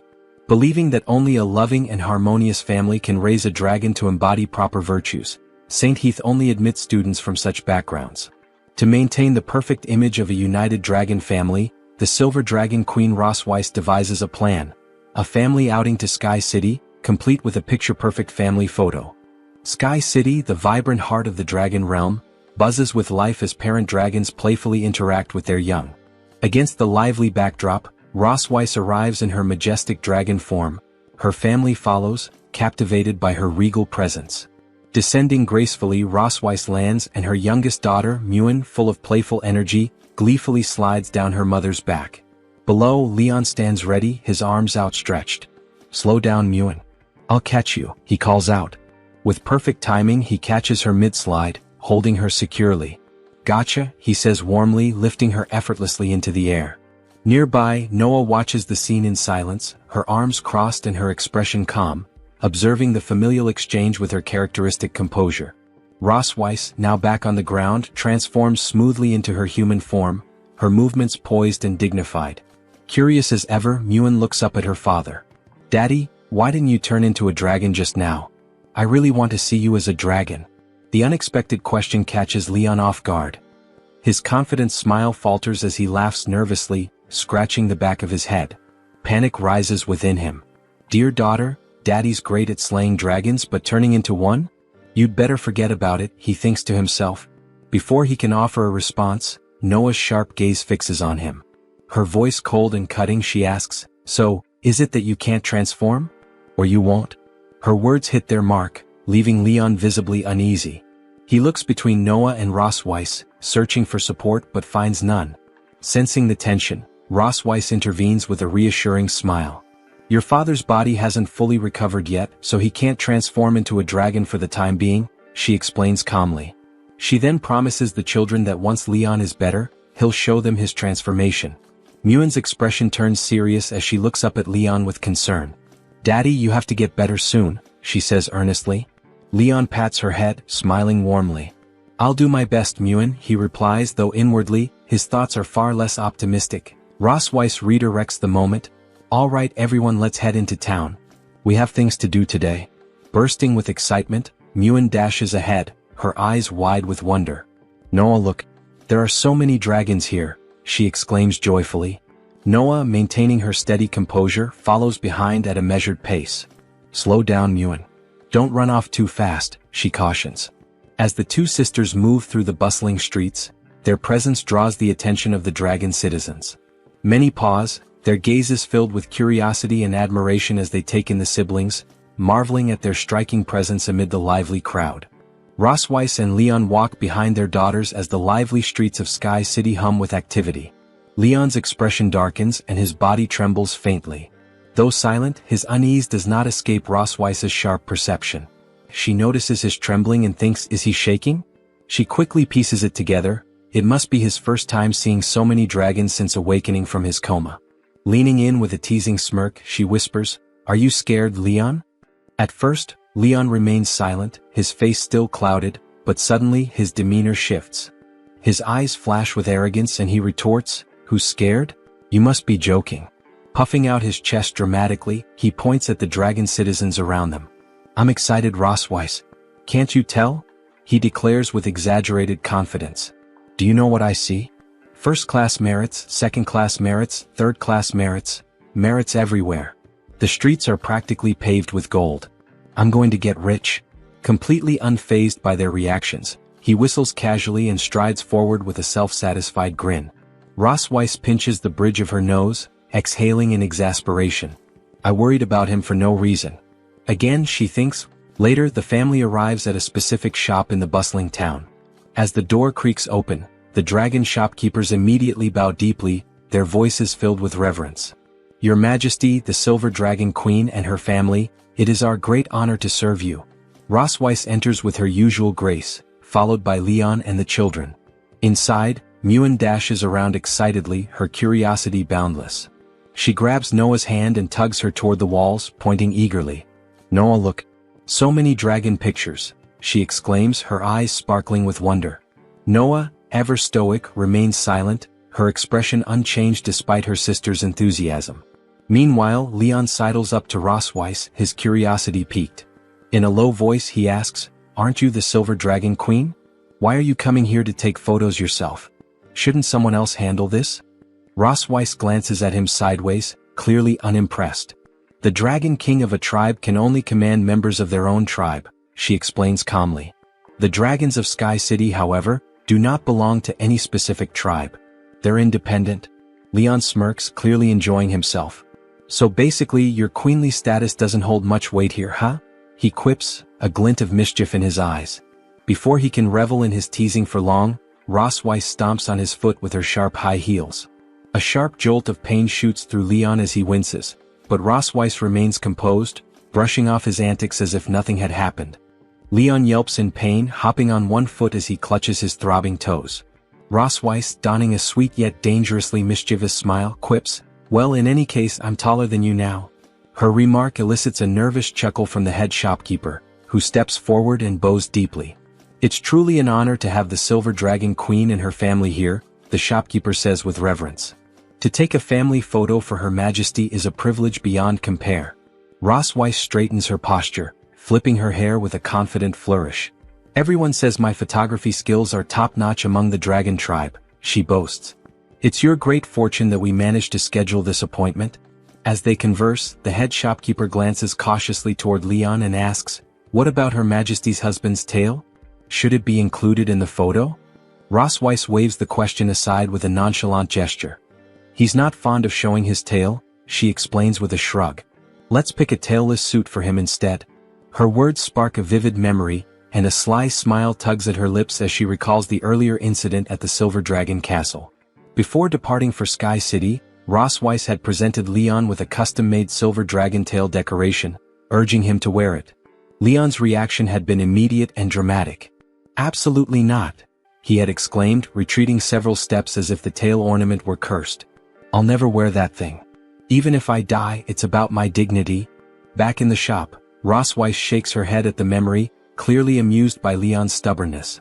The head shopkeeper, oblivious to the backstory, nods respectfully and gestures for Rosweiss to move to another area to try on her outfits. Meanwhile, across the shop, Muen skips around with infectious energy, her excitement lighting up the room. "I want to wear a pretty dress," she chirps, her voice filled with cheer. After some time, Muen and Noah emerge from the changing room in their new dresses, both looking radiant and ready for the family photo. Their elegance draws admiring glances from the shopkeepers and other customers. Shortly after, Leon steps out, dressed in a crisp white suit. His polished appearance is a stark departure from his usual casual style, leaving an impression on everyone present. Muen's eyes widen in delight as she takes in her father's new look. "Dad, you look so handsome," she exclaims, her voice brimming with admiration and surprise. The head shopkeeper nods approvingly, her smile warm and genuine. "The suit fits the prince perfectly," she remarks. "I imagine he must have been quite popular in his youth." Leon arches an eyebrow, clearly enjoying the compliment. A smirk spreads across his face as he responds, "You really think so?" His tone carries a playful confidence, momentarily basking in the praise. The last time Leon had worn something this formal was at his school graduation. His thoughts drifted as he adjusted his suit until his gaze fell on Noah. "What do you think, Noah?" he asked suddenly, catching her off guard. Noah blinked, momentarily surprised, then glanced away, a faint blush coloring her cheeks. "You look quite handsome," she muttered softly. Leon's grin widened at her response, and he affectionately patted both Muen and Noah on their heads. "And your dresses are adorable too," he added warmly, drawing smiles from both girls. Just then, Rosweiss stepped out of the dressing room, her appearance stealing the attention of everyone in the room. Draped in an elegant gown that perfectly accentuated her poise, she was breathtaking. A stunned silence followed, with Leon's jaw slightly dropping as he stared in awe. Rosweiss was undeniably stunning. Noticing Leon's dumbfounded expression, Rosweiss smirked, tilting her head playfully. "What's wrong, Leon?" she asked, her voice teasing. Snapping out of his trance, Leon quickly looked away, scratching the back of his head in awkward embarrassment. "Nothing, it's just, that dress suits you," he mumbled, his voice barely audible. Rosweiss's cheeks flushed faintly at the unexpected compliment, but she quickly masked it with a casual tone. "Well," she replied, "I think it would look even better if you had a tail." Leon's expression darkened instantly, and inwardly he screamed, "I will never wear a tail, not in this lifetime." Before the tension could linger, the head shopkeeper intervened with a cheerful tone. "All right everyone, let's get ready for the family photo," she announced, positioning the camera. Muen, filled with excitement, waved her little hands eagerly. "Mom, Dad, come here," she called, tugging Noah into position. Rosweiss and Leon hesitated as they took their places, each stubbornly avoiding the other's gaze. "Your Majesty, Prince Leon, step a little closer please," the shopkeeper encouraged. "Let's capture the love and harmony of this beautiful family." "One smile," the shopkeeper announced, starting the countdown. Muen beamed brightly, her cheerful energy lighting up the scene. Noah maintained her usual stoic demeanor, while Leon and Rosweiss looked as though they were barely tolerating the moment. For the final shot, the shopkeeper suggested something unique, Rosweiss and Leon forming a heart-shaped symbol together. Rosweiss skillfully coiled her tail into the shape of half a heart, while Leon begrudgingly completed the other half with his hand.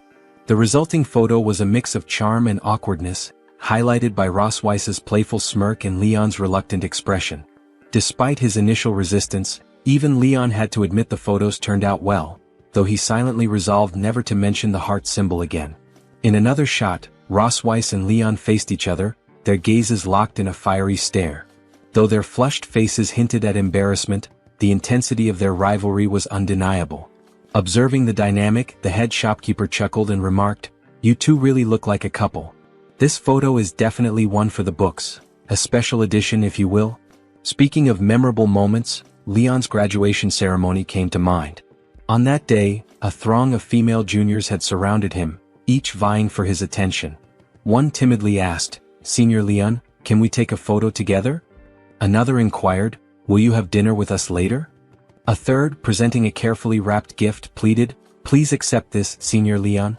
Caught off guard by their overwhelming attention, Leon had looked visibly flustered, his expression torn between hesitation and mild panic. Struggling to navigate the situation, he finally composed himself, donned a stern expression, and declared, "I'm sorry but I can't. I have to head back and nail hooves for my master's donkey. Maybe next time." His abrupt excuse left the girls stunned. Their hopeful smiles quickly faded as disappointment washed over them, and one by one they retreated, hearts visibly broken. Leon sighed in relief, waving them off with a cheerful goodbye, though the air still carried the weight of their crushed spirits. From a distance, Leon's master had observed the scene, shaking his head with a long, exasperated sigh. "Did this guy get kicked in the head by a donkey? What is wrong with him?" he muttered to himself. Back in Sky City, after the photo shoot, the head shopkeeper informed them that the photos would take approximately 6 hours to develop. She suggested Her Majesty take a leisurely stroll through the city in the meantime. As they exited the shop, Muen cheerfully waved goodbye to the shopkeeper. Noah and Leon exchanged a glance, a silent yet telling moment, as if they both suspected something unusual. Suddenly, Muen grabbed Noah's hand and darted into the bustling streets, her excitement bubbling over as she urged him to look over there. Leon and Rosweiss followed at a more measured pace, their children's boundless energy far surpassing their own. As they walked, Leon glanced at Rosweiss, a faint smile tugging at his lips. "I never thought I'd get the chance to go shopping with you." Leon steps slow as he remarks how different this all feels. Rosweiss, ever composed, replies in her calm tone, reminding him that this is merely for maintaining their family image. Yet, her demeanor softens as she adds, "Besides, Noah has been preparing so diligently for her entrance exam. She's worked hard for almost a month. It's good for her to relax occasionally."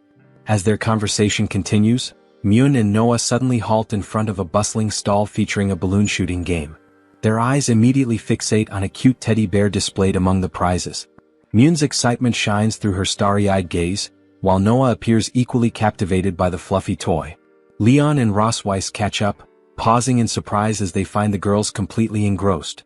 Noah steps forward with quiet determination, picking up the toy gun. She takes aim carefully, her focus intense, but her efforts fall short. Either her shots miss the balloons entirely, or they strike ones that refuse to pop. A tense silence follows, and Noah's face twists into a pout of frustration, the expression unintentionally adorable.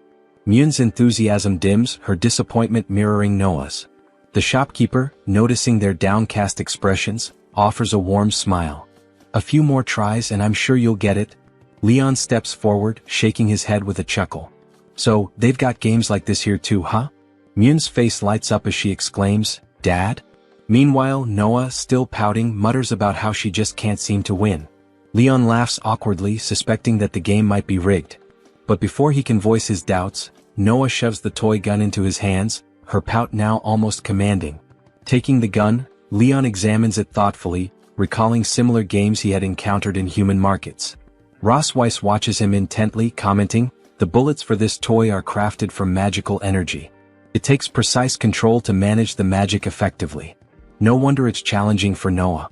Sensing an opportunity, the shopkeeper smiles slyly at the parents. Would you two like to give it a try? If you can hit all the balloons within 10 shots, you'll win the pair of teddy bears your daughter seems so fond of. Internally, the shopkeeper smirks, proud of his strategy. Letting the children struggle first was a calculated move to draw their parents into spending more money. Leon glances at Myun and Noah, his voice gentle. Do you want the teddy bears? Noah huffs, crossing her arms and looking away. I'm not interested, she declares, though her tone betrays her real feelings. Beside her, Myun lowers her shoulders, her voice soft and wistful. Myun doesn't want them either. Despite their attempts to mask their desires, the longing in their eyes is unmistakable. Leon couldn't be fooled. Though Myun and Noah insisted otherwise, he knew they both wanted the teddy bears but were too proud to admit it. With a mischievous grin, he turned to Ross Weiss and, pointing at her, confidently declared to the shopkeeper, Give me 10 shots. She'll pay for it. Ross Weiss gasped in surprise, caught completely off guard. The shopkeeper, amused by their dynamic, chuckled and rubbed his hands together. That's the spirit. Leon picked up the gun, his expression shifting to one of intense focus. Memories of his training days at the Dragonslayer Academy flashed through his mind. It had been a while since he'd held a weapon, and a twinge of nostalgia accompanied the familiar feeling. Meanwhile, Ross Weiss begrudgingly handed over the gold, the shopkeeper accepting it with a cheerful, thanks. Taking aim, Leon fired his first shot. Mississippi. Another shot. Miss again. Shot after shot yielded the same result, not a single balloon popped. The shopkeeper smirked, pride swelling as he watched Leon fail. He had tampered with the gun to make the game almost impossible, confident that no one could win. Leon, however, wasn't ready to concede. Tapping the gun lightly, he frowned, murmuring, What's going on? Inspecting the weapon carefully, he slid his left hand casually into his pocket, took a deep breath and steadied his aim. This time, his movements were precise, calculated, and smooth. One by one, the balloons burst with every shot. The shopkeeper's smug expression evaporated as disbelief overtook him. Leon spun the gun in his hand and smirked. Guess I just needed to test the sights first. Didn't expect to hit them all after that, he remarked coolly. The shopkeeper stood frozen, his mind racing as he struggled to comprehend what had just happened. Meanwhile, Ross Weiss offered a soft smile and said, Not bad. Myun, cheeks flushed with admiration, clutched her teddy bear tightly and exclaimed, Dad is amazing. Noah, equally surprised and blushing faintly, added, Dad is so sharp. Defeated, the shopkeeper forced a smile and handed over the teddy bears. That's awesome, he said, his tone anything but sincere. Internally, he muttered, Just take them and leave already. Leon accepted the prizes graciously, his warm smile contrasting the shopkeeper's reluctant expression. Thank you, he said, his voice genuine as he turned back to his family, the girls glowing with happiness. Leon knelt before his daughters, handing a teddy bear to each of them with a gentle smile. These are for you, he said softly. Myun's face lit up with joy as she hugged her bear tightly, looking up at him with pure happiness. Thank you, Dad, she exclaimed. Noah, meanwhile, cradled her bear delicately, inspecting it as though it were a precious treasure. In a quiet voice, she murmured, Thanks, Dad. Ross Weiss stood to the side, observing the tender moment. A flicker of surprise crossed her expression as she took in the rare harmony and affection between them. Watching Leon, a thought crept into her mind. Though this guy often seems offbeat, there's a certain charm about him when he gets serious. Leon, catching her gaze, held his attention on her, noticing the contemplative look on her face. Something about it stirred a decision in him. Ross Weiss, sensing his stare, glanced back at him, puzzled by his lingering expression. His lips curled into a faint smile, and without any explanation he remarked, "Oh, I have some thoughts about Rosweiss too. Let's see where they lead." Later, the family continued their stroll through the bustling streets. As they walked, a little dragon girl pointed toward Rosweiss, tugging on her mother's sleeve. "I want that too," the girl said. Startled, the mother glanced at Rosweiss with a hint of surprise but chose to stay silent. Meanwhile, Leon recalled an earlier idea. He had decided that Rosweiss, his big baby girl, deserved a teddy bear of her own. True to his plan, he managed to procure a large, oversized bear and handed it to her. Rosweiss accepted the bear, holding it as she walked alongside the family. Her expression remained calm and unreadable, showing no reaction to the little dragon girl's remark. After all, the comment had been directed at the girl's mother, not her. Leon strolled leisurely, his hands clasped behind his head, breaking the silence with a chuckle. "Did you see the look on that shopkeeper's face at the end?" he asked. "It was like he finally got rid of us and his anger all at once." He recalled the moment vividly, how the shopkeeper's face had turned pale when Leon demanded another shot, the man's disbelief growing as he realized Leon's inevitable victory. Rosweiss responded in her usual composed tone. "If it had been me," she remarked coolly, "I'd have advised you not to waste your time on such a childish game." Leon turned to her with a grin. "Come on," he said. "We're out here together. It's good to have a little fun." Tilting his head, he asked playfully, "Unless you didn't enjoy it?" Without changing her expression, Rosweiss replied curtly, "I didn't say that." Pointing a finger at her confidently, Leon declared, "Now that you're here, I can't let you go back empty-handed." Rosweiss, clutching the oversized teddy bear, felt a faint blush spread across her cheeks as a fleeting thought passed through her mind. Bears, in her view, were nothing more than unpalatable creatures, far from satisfying any appetite. Yet, when turned into toys, they held an unexpected charm. Without waiting for a response from Leon, she quickened her pace, walking ahead with her cheeks still tinted pink. Tossing a playful remark over her shoulder, she said, "Come find me after dinner tonight," her voice tinged with mischief. Leon froze mid-step, her words echoing in his ears. He stood rooted in place, wide-eyed, a wave of surprise washing over him. A moment later, he remained there, unmoving, a silent question lingering in his mind as if suspended in the air around him. That evening, within the grand halls of the Silver Dragon Castle, Leon found himself replaying Rosweiss's cryptic invitation in his mind. As he wandered down a dimly lit corridor after dinner, her words, "Come find me after dinner," repeated themselves like a mantra. His chest tightened with a mix of anticipation and unease. "It's late and I'm heading to her room alone," he muttered, his voice low. The thought unsettled him. "If I go, I'll feel awkward all night. If I don't, I'll be restless for a week." With a frustrated sigh, Leon clenched his fists, steeling his resolve. "Fine. I'll go see her. Whatever happens, happens." Determined, he strode down the hallway. Reaching Rosweiss's door, Leon stopped and inhaled deeply, readying himself to knock. Yet, as his hand neared the wood, he noticed the door was slightly ajar. Curiosity got the better of him, and he gently pushed it open, stepping into her room. His eyes swept over the space, searching for her. The sound of running water reached his ears and realization dawned. She was still in the shower. Leon's gaze drifted toward the bathroom, where the faint silhouette of Rosweiss was visible through the frosted glass shower door. Frowning, he noted the transparency of the glass. "What kind of cheap glass is this?" he thought, quickly averting his eyes in embarrassment. His mind raced, struggling to process the situation. As seconds turned to minutes, his internal turmoil grew. Snapping himself back to reality, Leon shook his head, trying to focus. Against his better judgment, he allowed his eyes to momentarily wander toward the shower. Whether he truly peeked or not remained unclear. What he saw was fleeting and ambiguous, impossible to confirm. Moments later, Rosweiss emerged, now dressed in her pajamas. Her damp silver hair clung to her skin, and the steam from the shower still lingered around her. Leon's breath caught as he took in the sight. Rosweiss met his gaze with a calm demeanor, her voice cutting through the charged atmosphere. "You're here. Let's get started." Her tone was steady, but the moment felt anything but ordinary. Leon's heart skipped a beat, his composure wavering. The scene felt almost surreal, as though it were a natural progression yet entirely unexpected. Rosweiss's beauty was undeniable, capable of captivating anyone who laid eyes on her. Leon, however, found himself grappling with a flicker of nervousness, a thought crossing his mind, "Am I about to be squeezed dry again?" The lingering tension left the romance suspended, teasing at what might unfold. Hours later, an extra layer of their story came to light. After 6 long hours, the photos were finally ready. Myun and Noah eagerly sifted through the pictures of their parents, Leon and Rosweiss.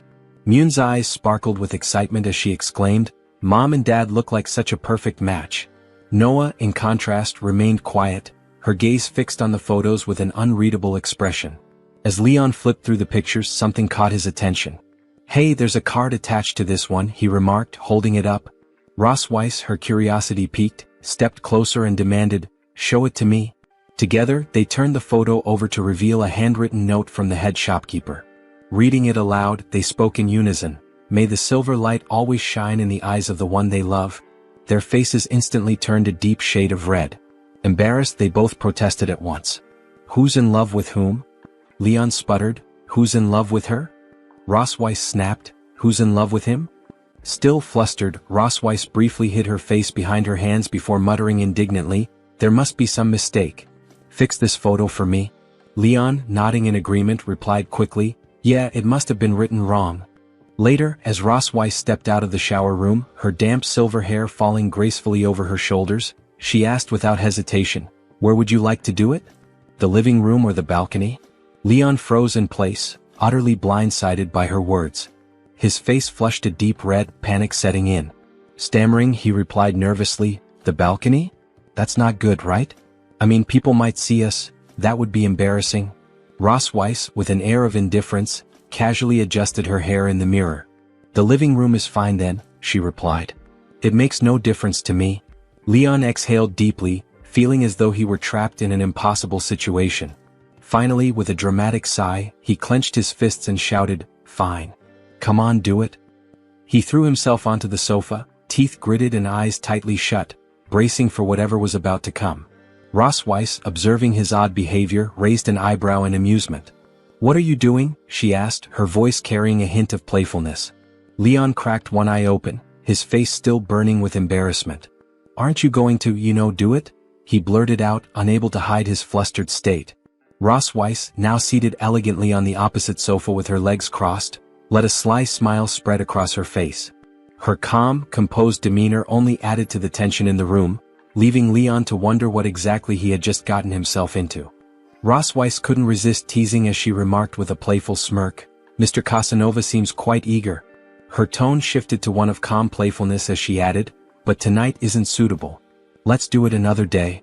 Leon froze, her words striking him like lightning. Breaking the moment, Rosweiss placed a paper on the table. Leon, quickly composing himself, sat upright on the sofa and coughed awkwardly before asking, "What's this?" Rosweiss adjusted her posture and explained, "These are test questions from St. Heath Academy. They used to evaluate viviparous families in the past. The questions focus on the partner's living habits, personalities, and shared experiences." She placed more papers on the table and continued, "We need to get these answers right in advance. If we can't respond properly later, it could affect Noah's admission evaluation." Leon picked up the paper, skimming through the questions. With a skeptical look, he commented, "These are like questions from one of those cheesy couples' tacit understanding games." Rosweiss raised an eyebrow and replied, "Cheesy or not, they're important." Leon shrugged, scanning the paper further. "They're asking about stuff like your partner's favorite color, a phrase they often say, where you went on your first date, or which book they like to read." "Really?" Looking up, he asked, "All right then, Rosweiss, what's your favorite color?" "Black," she replied calmly, then returned the question, "What about you?" "Silver," Leon answered without hesitation. Their eyes locked, an unspoken realization settling between them. The intensity of their gaze grew until both became self-conscious, their faces flushing red. They quickly turned away, brushing off the moment. "It's just a coincidence," Rosweiss muttered, glancing to the side. "Yeah, just a coincidence," Leon agreed, scratching the back of his head and looking in the opposite direction. Clearing her throat, Rosweiss snapped their focus back to the task. "In any case, we need to test how well we know each other." "Fine by me," Leon replied, grabbing a pen. The two began filling in their answers, their focus entirely on the task. After a short while, Leon leaned back and declared, "I'm done." Rosweiss finished moments later and nodded. "Let's check the scores." They swapped papers to review each other's answers. When they finished tallying, Rosweiss had scored 45 points, while Leon scored 58. Leon leaned back with a smug grin. Looks like I scored higher than you. Seems like I know the queen better than she knows me. Glancing at her score, she felt a mixture of frustration and surprise. Thoughts raced through her mind. I didn't expect him to notice even my small habits, she admitted to herself. The way I sit or how I position my tail to feel comfortable. He must be more observant than I thought. Her gaze drifted to a particular question on the test. Has your partner ever been particularly disappointed with you about something? Leon had answered yes, but Rossweiss had marked no. Seeing his response, she sighed inwardly. The truth is, the only mistakes he's ever made are in guessing my thoughts, she reflected. Crossing her arms and briefly closing her eyes, she admitted, I've always kept things to myself, never really sharing openly with anyone. No wonder he guessed wrong. When she looked back at Leon, he was engrossed in the question paper, his brows furrowed in concentration. Watching him, a soft thought crept into her mind. Maybe, if it's him, I could rely on him. I could open up to him someday. Leon suddenly noticed her gaze. Her eyes were steady, intense, and somehow endearing. For a moment, he wondered, is she mad about the score? The thought amused him and he chuckled inwardly. Placing a hand on her shoulder, he teased lightly, hey, it's no big deal. We haven't spent that much time together yet. It's only natural that you wouldn't score high this time. Rossweiss blinked, startled as though snapped out of a trance. Her eyes darted to his hand, then back to his face. Leon smiled warmly and added, give it a little more time, and you'll know me better than I know myself. His words were light-hearted, but the sincerity in his voice caught her off guard. Her heart skipped a beat, and soon it was pounding so loudly she was certain he could hear it. She clutched the question paper tightly, trying to steady herself as an unfamiliar warmth spread through her chest. What's wrong with me? She wondered, her face flushed as she avoided his gaze. In an attempt to mask her flustered state, she abruptly slammed the question paper into his face. Blushing fiercely, she demanded, stop talking nonsense and write down your correct answers. Leon, unfazed and still smiling, leaned back and teased, wait, did you really get this question wrong? He pointed to her previous answer and said, you told me you've never been disappointed in me before. Rossweiss, clearly flustered, denied it with a quick shake of her head. But then, after a brief pause, she added, if I must point out something, it would be the lack of Dragon Great Forces last time. Leon smirked and teased, from now on, I'll make Dragon Great Force pills my meals. Don't regret it later. With a sly smile, Rossweiss replied, I'm looking forward to it. As the scene shifted to the night before the entrance exam, Leon was reviewing the question paper. He nodded in satisfaction, noting, after a week of hard work, our average score on the test questions is over 80. If we perform normally, there shouldn't be any issue with the family assessment. Rossweiss, utterly exhausted, collapsed onto the bed without a word. Seeing her unresponsive, Leon got up and said, if there's nothing else, I'll head back first. He turned to leave, but just as he reached the door, she grabbed his shirt sleeve, stopping him. Wait, she said softly, her tone catching him off guard. Leon turned back, a questioning look on his face as Rossweiss pointed toward the shower room. There's a bathtub in my bathroom. Go take a bath and then come back. Leon blinked in surprise, stunned by her unexpected suggestion. What do you mean by telling me to take a shower in your room? He asked, bewildered. Without hesitation, Rossweiss began pushing him toward the shower room. Just go and wash when I tell you to. Hurry up, she insisted. Rossweiss, Leon protested, calling her name, but she ignored him and continued pushing until he was inside. Once Leon was in the shower room, she quickly closed the door. Standing by the door, Leon began taking off his shirt, perplexed. Why does she want me to take a shower in her bathroom for no reason? He wondered aloud. He questioned if she was planning something strange but sighed, reasoning that her nerves were probably just frayed due to the entrance exam. Concluding it was nothing serious, Leon decided to relax and enjoy the bath. Immersed in the hot water, he leaned back and sighed contentedly. This feels so good, he murmured to himself. As Leon soaked in the tub, Rossweiss slowly opened the bathroom door. She was wrapped in a towel, her presence catching Leon completely off guard. Seeing her, he loudly called out her name in shock. Rossweiss smirked, flicking her hair behind her ear as the dragon mark on her chest began to glow faintly. Looking at him, she said, I've been feeling a lot of pressure these days and I want to do it now. Leon's face turned pale as her words registered. Internally panicking, he thought, what I've been fearing has finally come true. The dragon mark on Rossweiss' chest began resonating with the mark on his, creating a visible connection. Alarmed, Leon stood up abruptly, shouting, "Why? If you're under pressure, why are you putting it on me?" Ross Weiss, smiling mischievously and winking at him, replied, "By transferring the pressure to you, I can feel relieved. Isn't that right?" Ross Weiss removed the towel from her body and stood before Leon, completely bare, her gaze unwavering. She asked pointedly if he hadn't arrived here with this intention just a few days ago. Leon, unable to refute the truth in her words, averted his eyes and silently acknowledged her statement, realizing he had no way to decline her. Without hesitation, Ross Weiss stepped into the bathtub, joining Leon, her body pressing gently against his chest. Locking eyes with him, she leaned closer and said he couldn't escape anymore, urging him to surrender completely. Leon, unable to resist her, complied as their dragon marks began to glow with increasing intensity, the light bright and undeniable. The next day at the admission test for St. Heath Academy, Leon and Ross Weiss arrived alongside Noah. Leon marveled at the sight of the prestigious institution. His voice filled with awe as he remarked, "So this is St. Heath Academy?"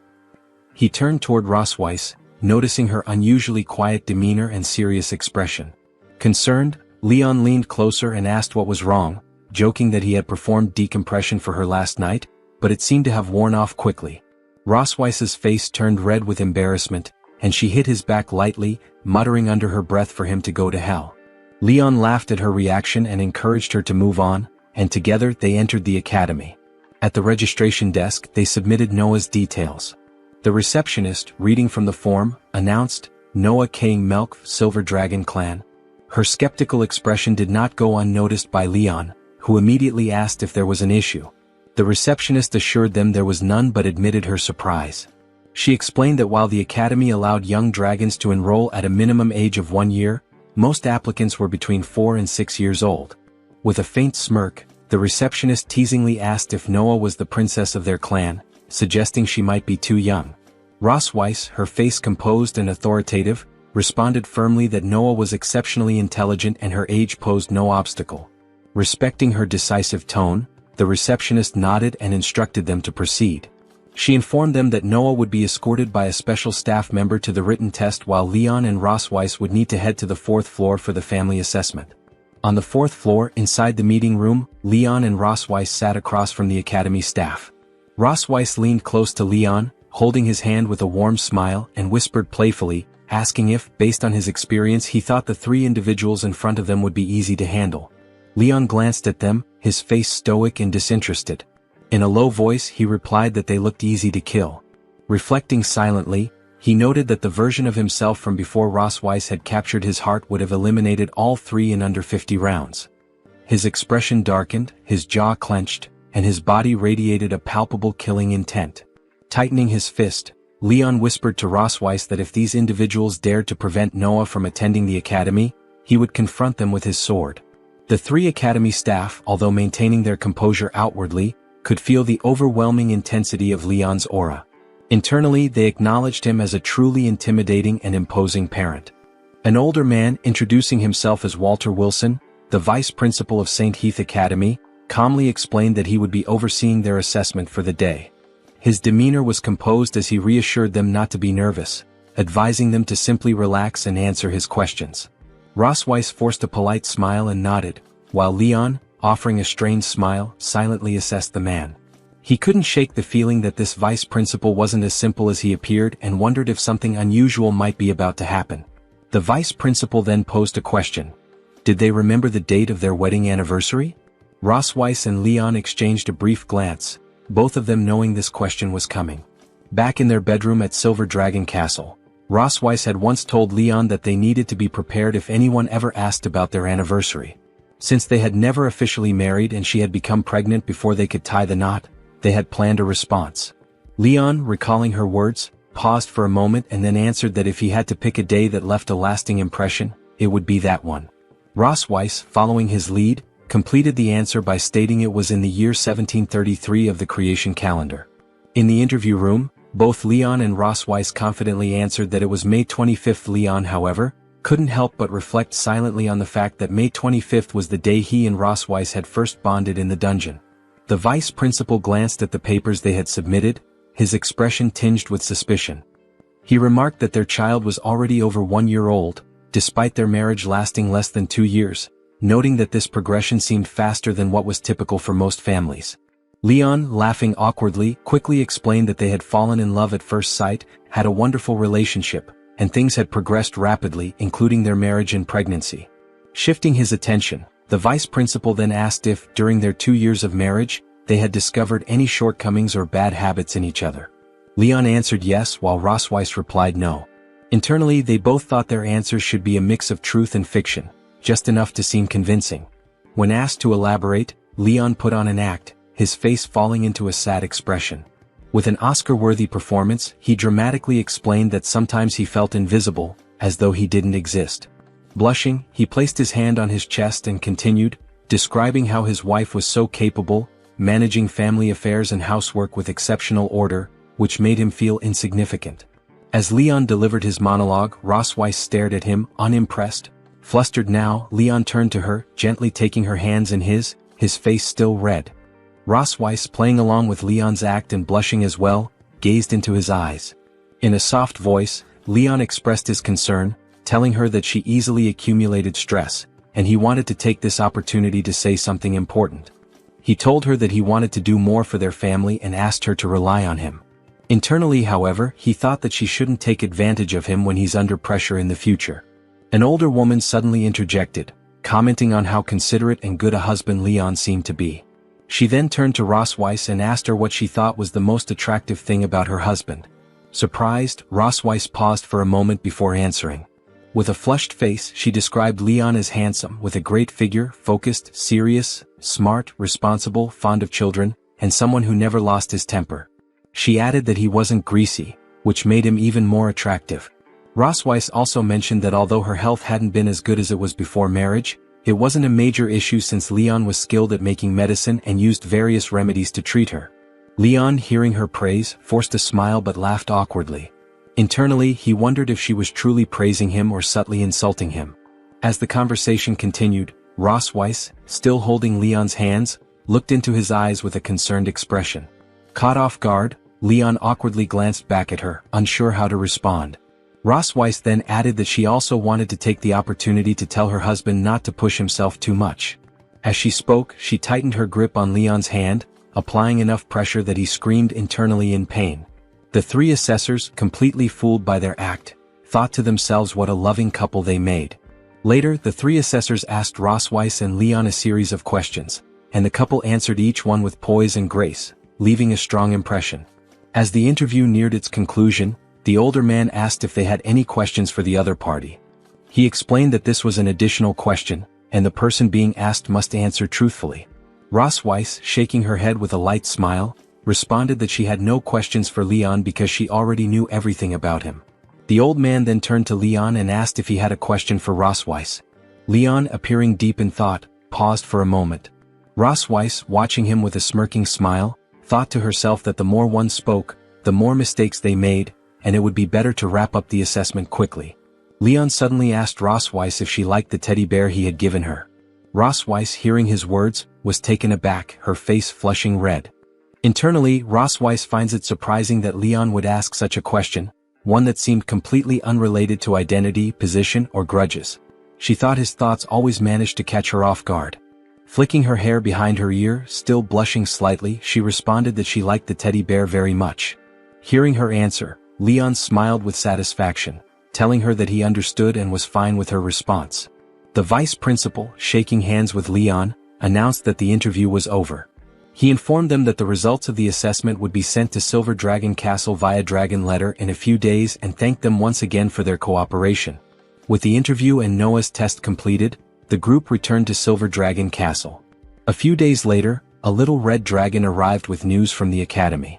Myun, seeing the dragon calling out to Noah, excitedly exclaimed that the dragon letter had arrived.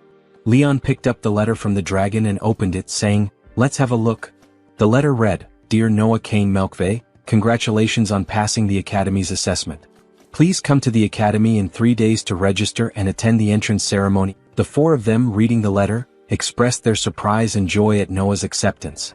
Myun, hugging Noah and rubbing her cheek against hers, said, "You're amazing, sis, and your parents are amazing too." Noah, looking at the admission letter, smiled for the first time during the entire exchange. Rosweiss, glancing at Leon, thanked him. Leon, feeling proud, asked, "Why is she thanking me?" "It's mainly up to Noah herself. She's truly worthy of being my daughter." Ross Weiss, winking as she left, said she would make a big meal to celebrate and suggested Leon come help so people wouldn't say he didn't exist in the family. Leon, smirking, agreed, saying, "I find you very petty, always holding a grudge." If you enjoyed this video, don't forget to give it a thumbs up, it really helps. And for more content like this, make sure to subscribe and hit the notification bell so you don't miss any updates.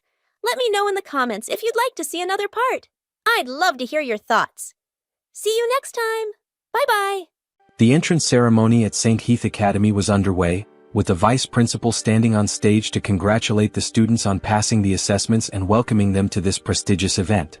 His speech emphasized the significance of the occasion, highlighting the importance of the families who had qualified to enroll their children. He spoke at length about how many new students had demonstrated exceptional academic performance, attributing such excellence to the foundation of a harmonious family environment. Seizing the opportunity, he invited some of these families to share their experiences with the audience. Among those called to the stage was Noah Kane Melkvi, one of the top-ranked students in the freshman class, along with her family. Upon hearing this announcement, Myun quickly realized that her parents and sister were being summoned, a fact confirmed by a subtle nod from the Silver Dragon maid, Anna. As Leon, Ross Weiss, and Noah stepped onto the stage, the audience greeted them with applause, and the staff welcomed them with approving gestures. Leon, wearing an awkward smile, couldn't help but reflect on how he had ended up in this situation. The answer lay in what had transpired an hour earlier. Just before the ceremony, the principal had informed them that Noah had achieved the highest score in the entrance exam, while their family had secured first place in the family assessment. With this recognition, the vice principal had requested them to represent the freshmen and deliver a speech at the event. Now, standing on stage with a forced smile, Leon had no choice but to face the situation. As Noah stepped forward to the microphone, the vice principal acknowledged her as the youngest candidate to attain the highest score and invited her to share her experiences. The audience turned their attention toward her, waiting expectantly. Displaying confidence and composure, she began by expressing admiration for her mother, describing her as a powerful dragon and a role model who had always inspired her. Recalling the moment she proposed the idea of attending school, she emphasized the unwavering support she had received in response. As she spoke, Ross Weiss glanced at her with a soft smile, clearly proud of her words. Shifting her focus, Noah turned to her sister, Myun, sharing how she had always been a constant source of encouragement and love. Myun watched from the audience with bright, hopeful eyes, deeply moved by her sister's gratitude. As Noah paused briefly, a small sigh escaped her lips. On stage, Leon's mind drifted, wondering if she would acknowledge him. When she spoke again, her voice softened as she addressed the person she wished to thank the most, her father. She recounted how he had reviewed material with her every day, staying up late into the night to prepare resources for her studies. It was his dedication and unwavering support that had allowed her to stand there that day. Hearing her words, Leon was overwhelmed with emotion. Tears welled up in his eyes as he softly called her name. Touched beyond words, Noah concluded her speech with a polite expression of gratitude to the audience before stepping back from the microphone. The vice principal, visibly moved, remarked on the depth of respect Noah held for her father, suggesting that Leon demonstrate his fatherly affection with a kiss. For a moment, Leon was stunned, his thoughts racing as he tried to process the unexpected suggestion. His gaze shifted between the vice principal and Noah, recalling how she had barely tolerated his touch just a month ago. The idea of her allowing such a gesture in public seemed unthinkable. Leaning slightly toward her, he whispered a proposal to settle for a simple hug instead. Noah, however, averted her gaze, a faint blush coloring her cheeks. Her voice, barely audible yet firm, urged him to finish the kiss and end the socially mortifying ordeal. Leon stared at her, momentarily speechless at her sudden change in tone. With heartfelt resolve, he leaned forward and placed a gentle, fatherly kiss on her forehead. The simple act carried a deep sense of pride and affection, marking the moment with quiet significance. From the audience, Myun, unable to contain her excitement, eagerly declared her own desire to kiss her sister. Before she could act on her impulse, Anna swiftly intervened, reminding her that, as a royal, she couldn't disrupt the ceremony by rushing onto the stage. Myun, though reluctant, settled back into her seat, her eyes lingering on Noah with longing. Meanwhile, Ross Weiss exhaled in relief, silently grateful that the attention had not shifted toward her. Noah's face burned with embarrassment at the unexpected display of affection. Leon, noticing her reaction, responded with a gentle smile, his expression filled with warmth. The vice principal, visibly moved by the scene, commented on the strength of their family bond, emphasizing that truly remarkable dragons always remember to express gratitude to their loved ones. He praised the Melkvi family as a true example of what a family should be. However, what followed left the entire audience in stunned silence. With an air of cheerful oblivion, the vice principal casually revealed that he had shared similar moments of pride with his own daughter in the past. As if inspired by his own words, he then turned to Leon and suggested that, as a model of a loving couple, he should not forget his wife. Leon and Ross Weiss were both caught off guard, their expressions frozen in shock. Leon's jaw tightened, his fists clenching as he struggled to contain his frustration. Ross Weiss, momentarily pale, instinctively recoiled, unable to find the words to respond. Leon's thoughts churned with irritation, convinced that the old dragon had overstepped. A lingering regret surfaced, reminding him that he should have handled the situation differently during the assessment. Yet, as his gaze fell upon Noah, his anger subsided. This was her moment, the most important entrance ceremony of her life. No matter how infuriating the situation, he refused to let it cast a shadow over her achievement. With renewed determination, he addressed Ross Weiss with exaggerated enthusiasm, ensuring that his voice carried across the room. The unexpected shift in tone left Ross Weiss flustered, her usual composure slipping as she flushed deeply. The audience observed the unfolding scene with growing amusement, the tension on stage transforming into an unusual display of familial affection.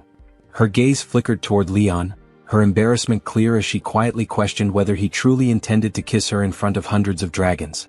Leon, maintaining his composure, reassured her that such an act was out of the question, especially with Noah and Juan watching. Instead, he urged her to follow his lead in handling the delicate moment. Ross Weiss, her face still burning with embarrassment, muttered her dismay at the situation. Determined to press forward, Leon closed the distance between them, moving with slow and deliberate motions. His arms encircled her gently as he leaned in, his thoughts momentarily drifting. Despite having shared a bed and held hands many times before, a kiss between them remained a rarity, with only one brief moment 2 years ago standing as an exception. Ross Weiss, her heart pounding, struggled to understand how Leon remained so composed, seemingly unaffected by the weight of the moment. Pushing aside her thoughts, she resigned herself to what was about to happen, closing her eyes in anticipation of the kiss she expected on her lips. Yet as she waited, the expected kiss never came. Instead, Leon's lips brushed gently against her cheek. Her eyes fluttered open, confusion flickering across her face as she touched the spot where warmth still lingered. The unexpected gesture left her caught between surprise and curiosity. Leon, ever composed, turned to the audience with a respectful bow, making it clear that this was all he intended to offer. A voice from the crowd rose in protest, questioning why he hadn't kissed her on the lips. The murmurs quickly turned into chants, urging them to share another kiss. Amid the growing commotion, Leon leaned toward Ross Weiss, his smirk unmistakable as he whispered to her, his tone laced with amusement. His words, meant to tease, only fueled her frustration. Her jaw tightened, fists clenching as irritation burned within her. The thought of being used to relieve his stress made her seethe with silent rage. If not for the watchful eyes of the audience, she might have acted on her instincts, pinning him down to exact her revenge. But for now, she forced herself to swallow her pride. The day was far from over, and patience would grant her a better opportunity, perhaps once they returned to the Silver Dragon Castle. The vice principal, delighted by the laughter and warmth the Melkvi family had brought to the ceremony, expressed his gratitude before inviting them to step down and take a well-earned rest. With that, Ross Weiss, Leon, and Noah descended the stage together, their presence still lingering as the event moved forward. The entrance ceremony eventually reached its conclusion. As they left the academy grounds, Ross Weiss turned to Noah, her voice carrying a firm yet gentle tone. She informed her daughter that they would be leaving and would return to pick her up the following weekend, reminding her to take care of herself in the meantime. Noah, with a quiet nod, reassured her mother that she would. Muan, unable to hide her emotions, clung tightly to Noah, whispering her wish to stay by her sister's side. Noah, offering a warm smile, comforted her, promising that she would miss her as well. Leon, ever practical, added his own reminders, emphasizing the importance of eating on time, not being picky with food, and dedicating herself to her studies. He reassured her that if anything ever confused her, she could always ask him when she returned home for the holidays. Above all, he stressed the need to visit the academy doctor if she ever felt unwell, warning her not to be stubborn about it. Noah, caught between mild irritation and amusement, reassured Leon that she already understood everything and was no longer a child. Leon, grinning, shifted the focus to Ross Weiss, playfully suggesting that the words were actually hers, spoken in a drunken state.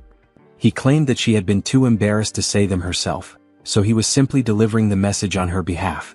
Ross Weiss, arms crossed and expression firm, dismissed his remark as complete nonsense. Leon, without missing a beat, adopted a more serious tone. He advised Noah to keep her distance from classmates with bad personalities but made it clear that if anyone attempted to bully her, she had his full support to fight back. Noah, arching an eyebrow, questioned whether he had ever done the same during his own school years. With a knowing wink, Leon admitted that every time he got into a fight, his teacher, who happened to be her grandfather, would drag him home and discipline him accordingly. Still, he reassured her that there was no need to worry, as he would never punish her for something so trivial. Muan, clinging to his legs, listened closely, absorbing the exchange between them. Noah, after a brief pause, acknowledged his words with a small smile. Within the study room of the Silver Dragon Castle, Ross Weiss sat in quiet contemplation, her attention fixed on an ancient tome. The book detailed a forbidden magic known as the Blood Curse, a spell that could only be cast once in a lifetime. Its power required blood as a medium and claimed the caster's life as payment for its devastating effect. As she read, a faint smirk played on her lips. The concept intrigued her, and she mused that with proper refinement, it could become a useful tool for her own purposes. The stillness of the room was disrupted by the subtle movement of a shadow slipping inside. Without looking up, Ross Weiss acknowledged the presence and inquired about the person's return. Shirley, her trusted maid and a member of the Silver Dragon clan, confirmed her arrival and stepped forward with a report. Ross Weiss, wasting no time, questioned the progress of the investigation. Shirley regretfully admitted that no success had been achieved. Tiger Lawrence and his wife had vanished without a trace within the empire. Their disappearance was marked by an almost surgical erasure of information, leaving her subordinates unable to uncover any leads. The revelation caught Ross Weiss's full attention. She pressed for clarification, and Shirley elaborated, explaining that all traces of the couple had been wiped clean, suggesting the involvement of someone highly skilled. Ross Weiss, recalling Leon's earlier description of his master as nothing more than a simple old farmer, recognized the glaring inconsistency. It became evident that there was far more to the man than appearances suggested. Before dismissing her maid, she issued a firm directive. Shirley was to prioritize her safety while continuing the investigation and to report any developments immediately. Shirley acknowledged the command with unwavering loyalty. In the garden of the Silver Dragon Castle, Leon stood swinging a branch with all his strength, channeling his full power into each motion. After demonstrating, he turned his attention to Muan, calling her over and instructing her to swing the stick down with force, just as he had done. Muan, filled with enthusiasm, eagerly complied. She grabbed the stick and began swinging it wildly, her movements lacking precision or coordination. Leon observed her for a moment, uncertain how to respond to her chaotic efforts. Deciding to intervene, he stepped forward and began guiding her through the proper technique. He carefully adjusted her grip, demonstrated the correct way to swing, and helped her position herself properly. As the lesson continued, Ross Weiss arrived in the garden. The moment Muan saw her, her face lit up, and she cheerfully acknowledged her mother's presence. Leon also took notice, commenting on her return from her rounds. Ross Weiss responded only with a smirking smile, her gaze meeting Leon's with quiet amusement. Muan wasted no time running to Ross Weiss, wrapping her arms around her mother in a tight embrace. Ross Weiss gently patted her daughter's head and asked if she had listened to her father that day.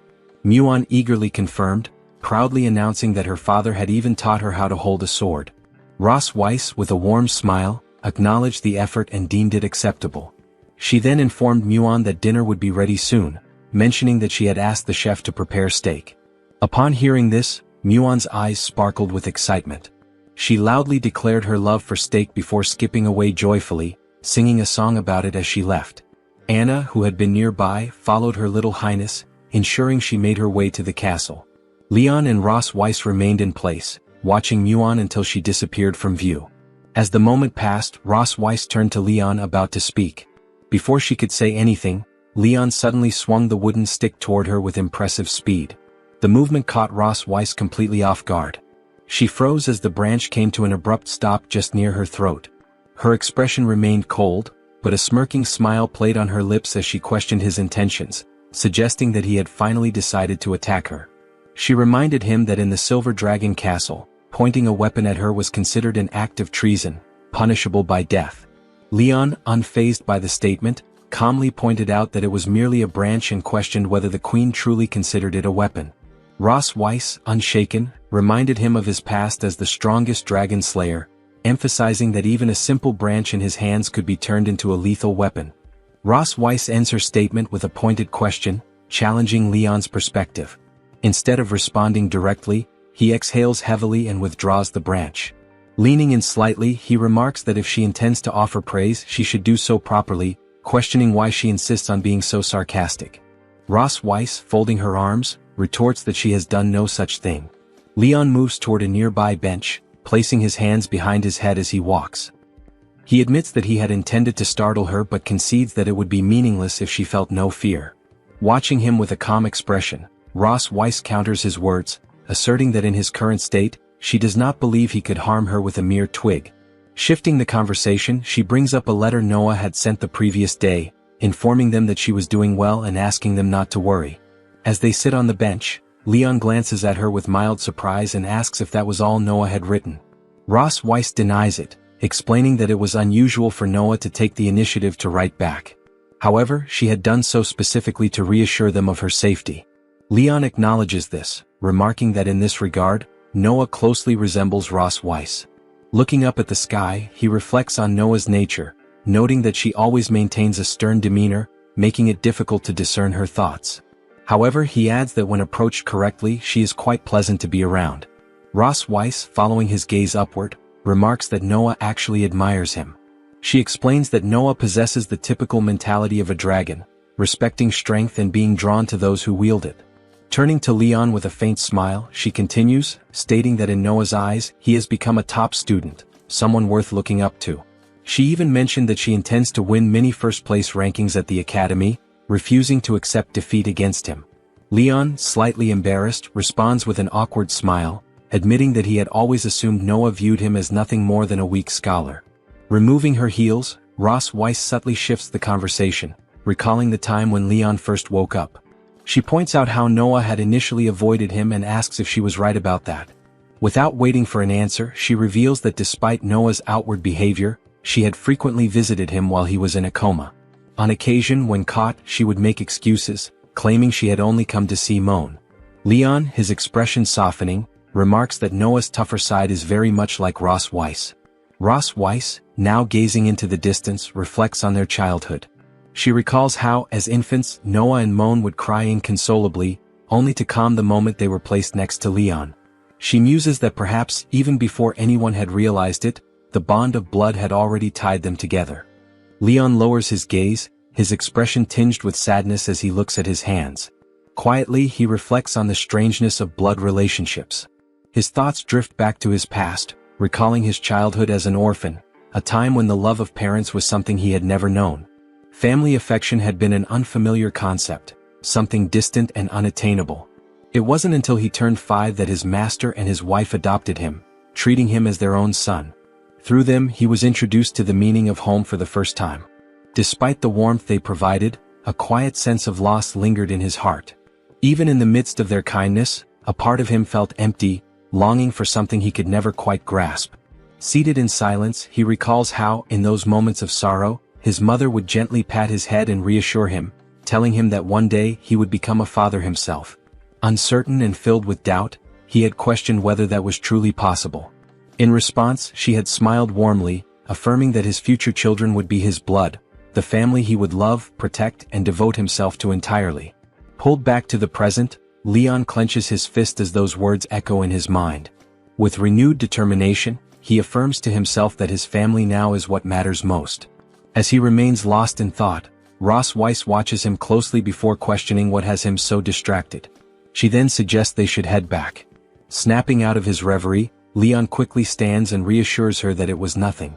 Thanking her for her words, he invites her to return together. Instead of slipping her heels back on, Ross Weiss subtly shifts closer to him. Noticing her movement, Leon looks at her in confusion, questioning what she is up to now. With a smirking smile, she remarks that since he wants to thank her, he should help her put on her shoes. Leon stares at her with a long, resigned expression, hesitating between irritation and disbelief.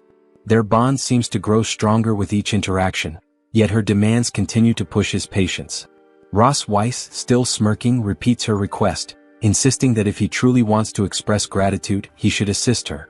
Leon, taken aback, repeats her words in disbelief, questioning whether she seriously expects him to do such a thing. He firmly refuses, declaring that there is no way he will comply. Pointing an accusatory finger at her, he angrily reminds her that washing her feet last time had already been humiliating enough, and now she dares to ask for even more. He questions whether he has any dignity left at all. Before he can protest further, Ross Weiss swiftly kicks him in the face, cutting off his complaints without hesitation. Ross Weiss coldly reminded Leon that she still had not settled the score for the kiss at the entrance ceremony, and now he refused to help her put on her shoes. With an arrogant expression, she ordered him to stop talking nonsense and complete the task so they could leave. Grumbling under his breath, Leon finally relented, crouching down to slip the shoes onto her feet. As he finished, Ross Weiss smirked, commenting on how quick his movements were despite his initial reluctance. Leon retorted that it was indeed easy, far easier than putting shoes on a donkey. The moment the words left his mouth, her expression darkened. Gritting her teeth in anger, she glared at him before attempting to kick his head again. This time, however, Leon was prepared. Smiling, he bent backward, effortlessly dodging her attack as her leg cut through the air. Without wasting a moment, he sprang up and darted off, taunting her as he ran. Calling back over his shoulder, he mockingly declared that as long as he was fast enough, she would never catch him. Ross Weiss stood still, fists clenched, her glare following his retreating figure. Though he had escaped for now, she silently vowed that no matter how fast he ran, nothing would save him from what awaited him that night. The details of what transpired that night remain unknown, but one can only imagine how things unfolded. A few days later, Leon, Ross Weiss, and Muon stood outside, waiting. As Ross Weiss and Leon turned their gaze to the sky, Muon, filled with excitement, eagerly pointed upward, signaling for them to come closer. A massive dragon flew overhead at incredible speed. Its sheer size caught Leon's attention, standing several times larger than Ross Weiss's transformed form. The approaching creature was a leviathan, a giant dragon renowned for its endurance and impressive stature. Observing it carefully, Ross Weiss noted that despite its overwhelming size, it was not particularly powerful. Its exceptional stamina and stable emotions made it the perfect transporter for the dragon clan. Curious about her statement, Leon asked what she meant by emotionally stable. Ross Weiss explained that a leviathan's temperament remained calm throughout its thousands of years of life, never losing its temper even once. Because of this, the Academy often relied on them to transport baby dragons. As they continued to watch, the leviathan descended, releasing Noah onto the ground. She landed with effortless grace before turning to Ross Weiss, announcing her return. Ross Weiss welcomed her warmly, her gaze softening at the sight of her daughter. Muon, unable to contain her excitement, rushed forward and embraced Noah tightly, expressing just how much she had been missed. Noah, with a slight blush on her face, hesitated as she tried to speak to Leon, her words faltering midway. Leon noticed her discomfort and realized that she had not yet grown accustomed to calling him Dad. Together with Ross Weiss, they held their daughter's hands as they walked inside. On the way, Leon expressed his happiness at Noah's return, mentioning that he and her mother had prepared many of her favorite dishes to celebrate her homecoming. Once inside the Silver Dragon Castle, Noah presented her test papers to Leon and Ross Weiss, proudly listing her achievements. She had secured first place with full marks in several subjects, including Basics of Alchemy Machinery, Introduction to Magic, Young Dragon Edition, and History of the Dragon Clan, Young Dragon Volume. Ross Weiss smiled proudly as she looked over the papers, her admiration clear, while Muon watched with wide, curious eyes, captivated by her sister's accomplishments. However, when Noah hesitated before mentioning her final subject, her voice softened. For all-round physical fitness, she had only scored 95 points and did not secure first place. Apologizing for the shortcoming, she appeared slightly dejected. Despite this, Ross Weiss, still immensely proud, reassured her daughter with a gentle tone, telling her there was no need to apologize, as her performance was already extraordinary.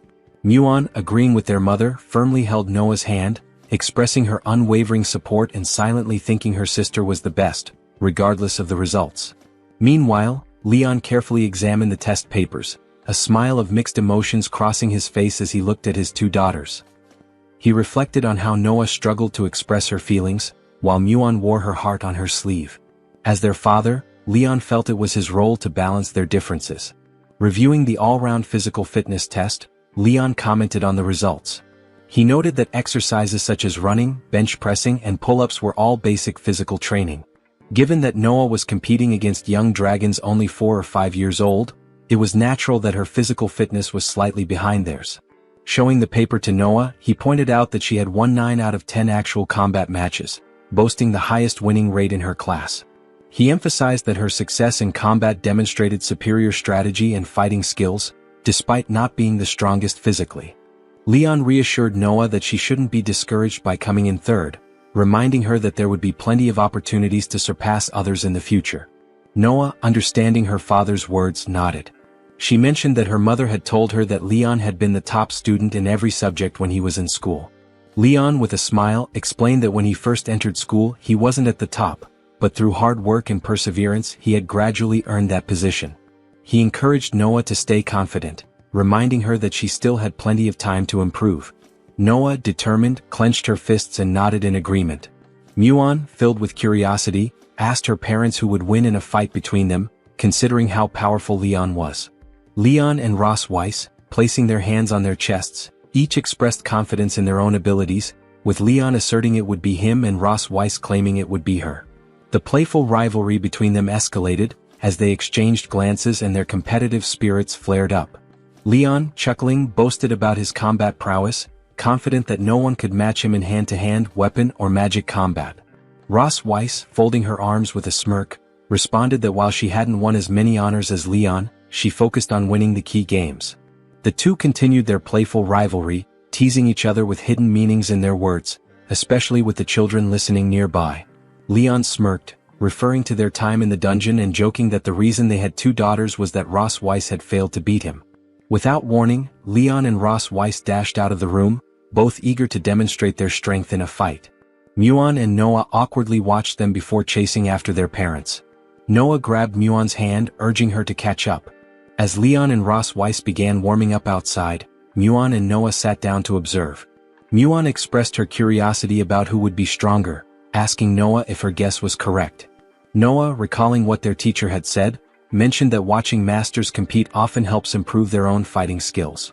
Ross Weiss, with a mocking glance at Leon, suggested that his body probably wasn't fully recovered yet to fight her, teasing him. Leon, smirking, replied confidently, dismissing her concern and stating that this rare opportunity to fight the Silver Dragon Queen must be seized. Ross Weiss, still smiling, proposed making the fight more interesting with a bet. She explained that if Leon won she wouldn't touch him for a month. But if she won he would have to fulfill one of her requests. Leon, hearing her proposition, became serious, wondering what kind of demand she might make, but he agreed, thinking the risk was worth it. He was happy at the thought of having a month off, something he wouldn't have dared to imagine under normal circumstances. With determination he accepted the bet. Ross Weiss, confidently smiling, was ready to begin. Leon, equally confident, grinned as the fight began, filled with intensity. If you enjoyed this video, don't forget to give it a thumbs up, it really helps. And for more content like this, make sure to subscribe and hit the notification bell so you don't miss any updates. Let me know in the comments if you'd like to see another part. I'd love to hear your thoughts. See you next time. Bye-bye.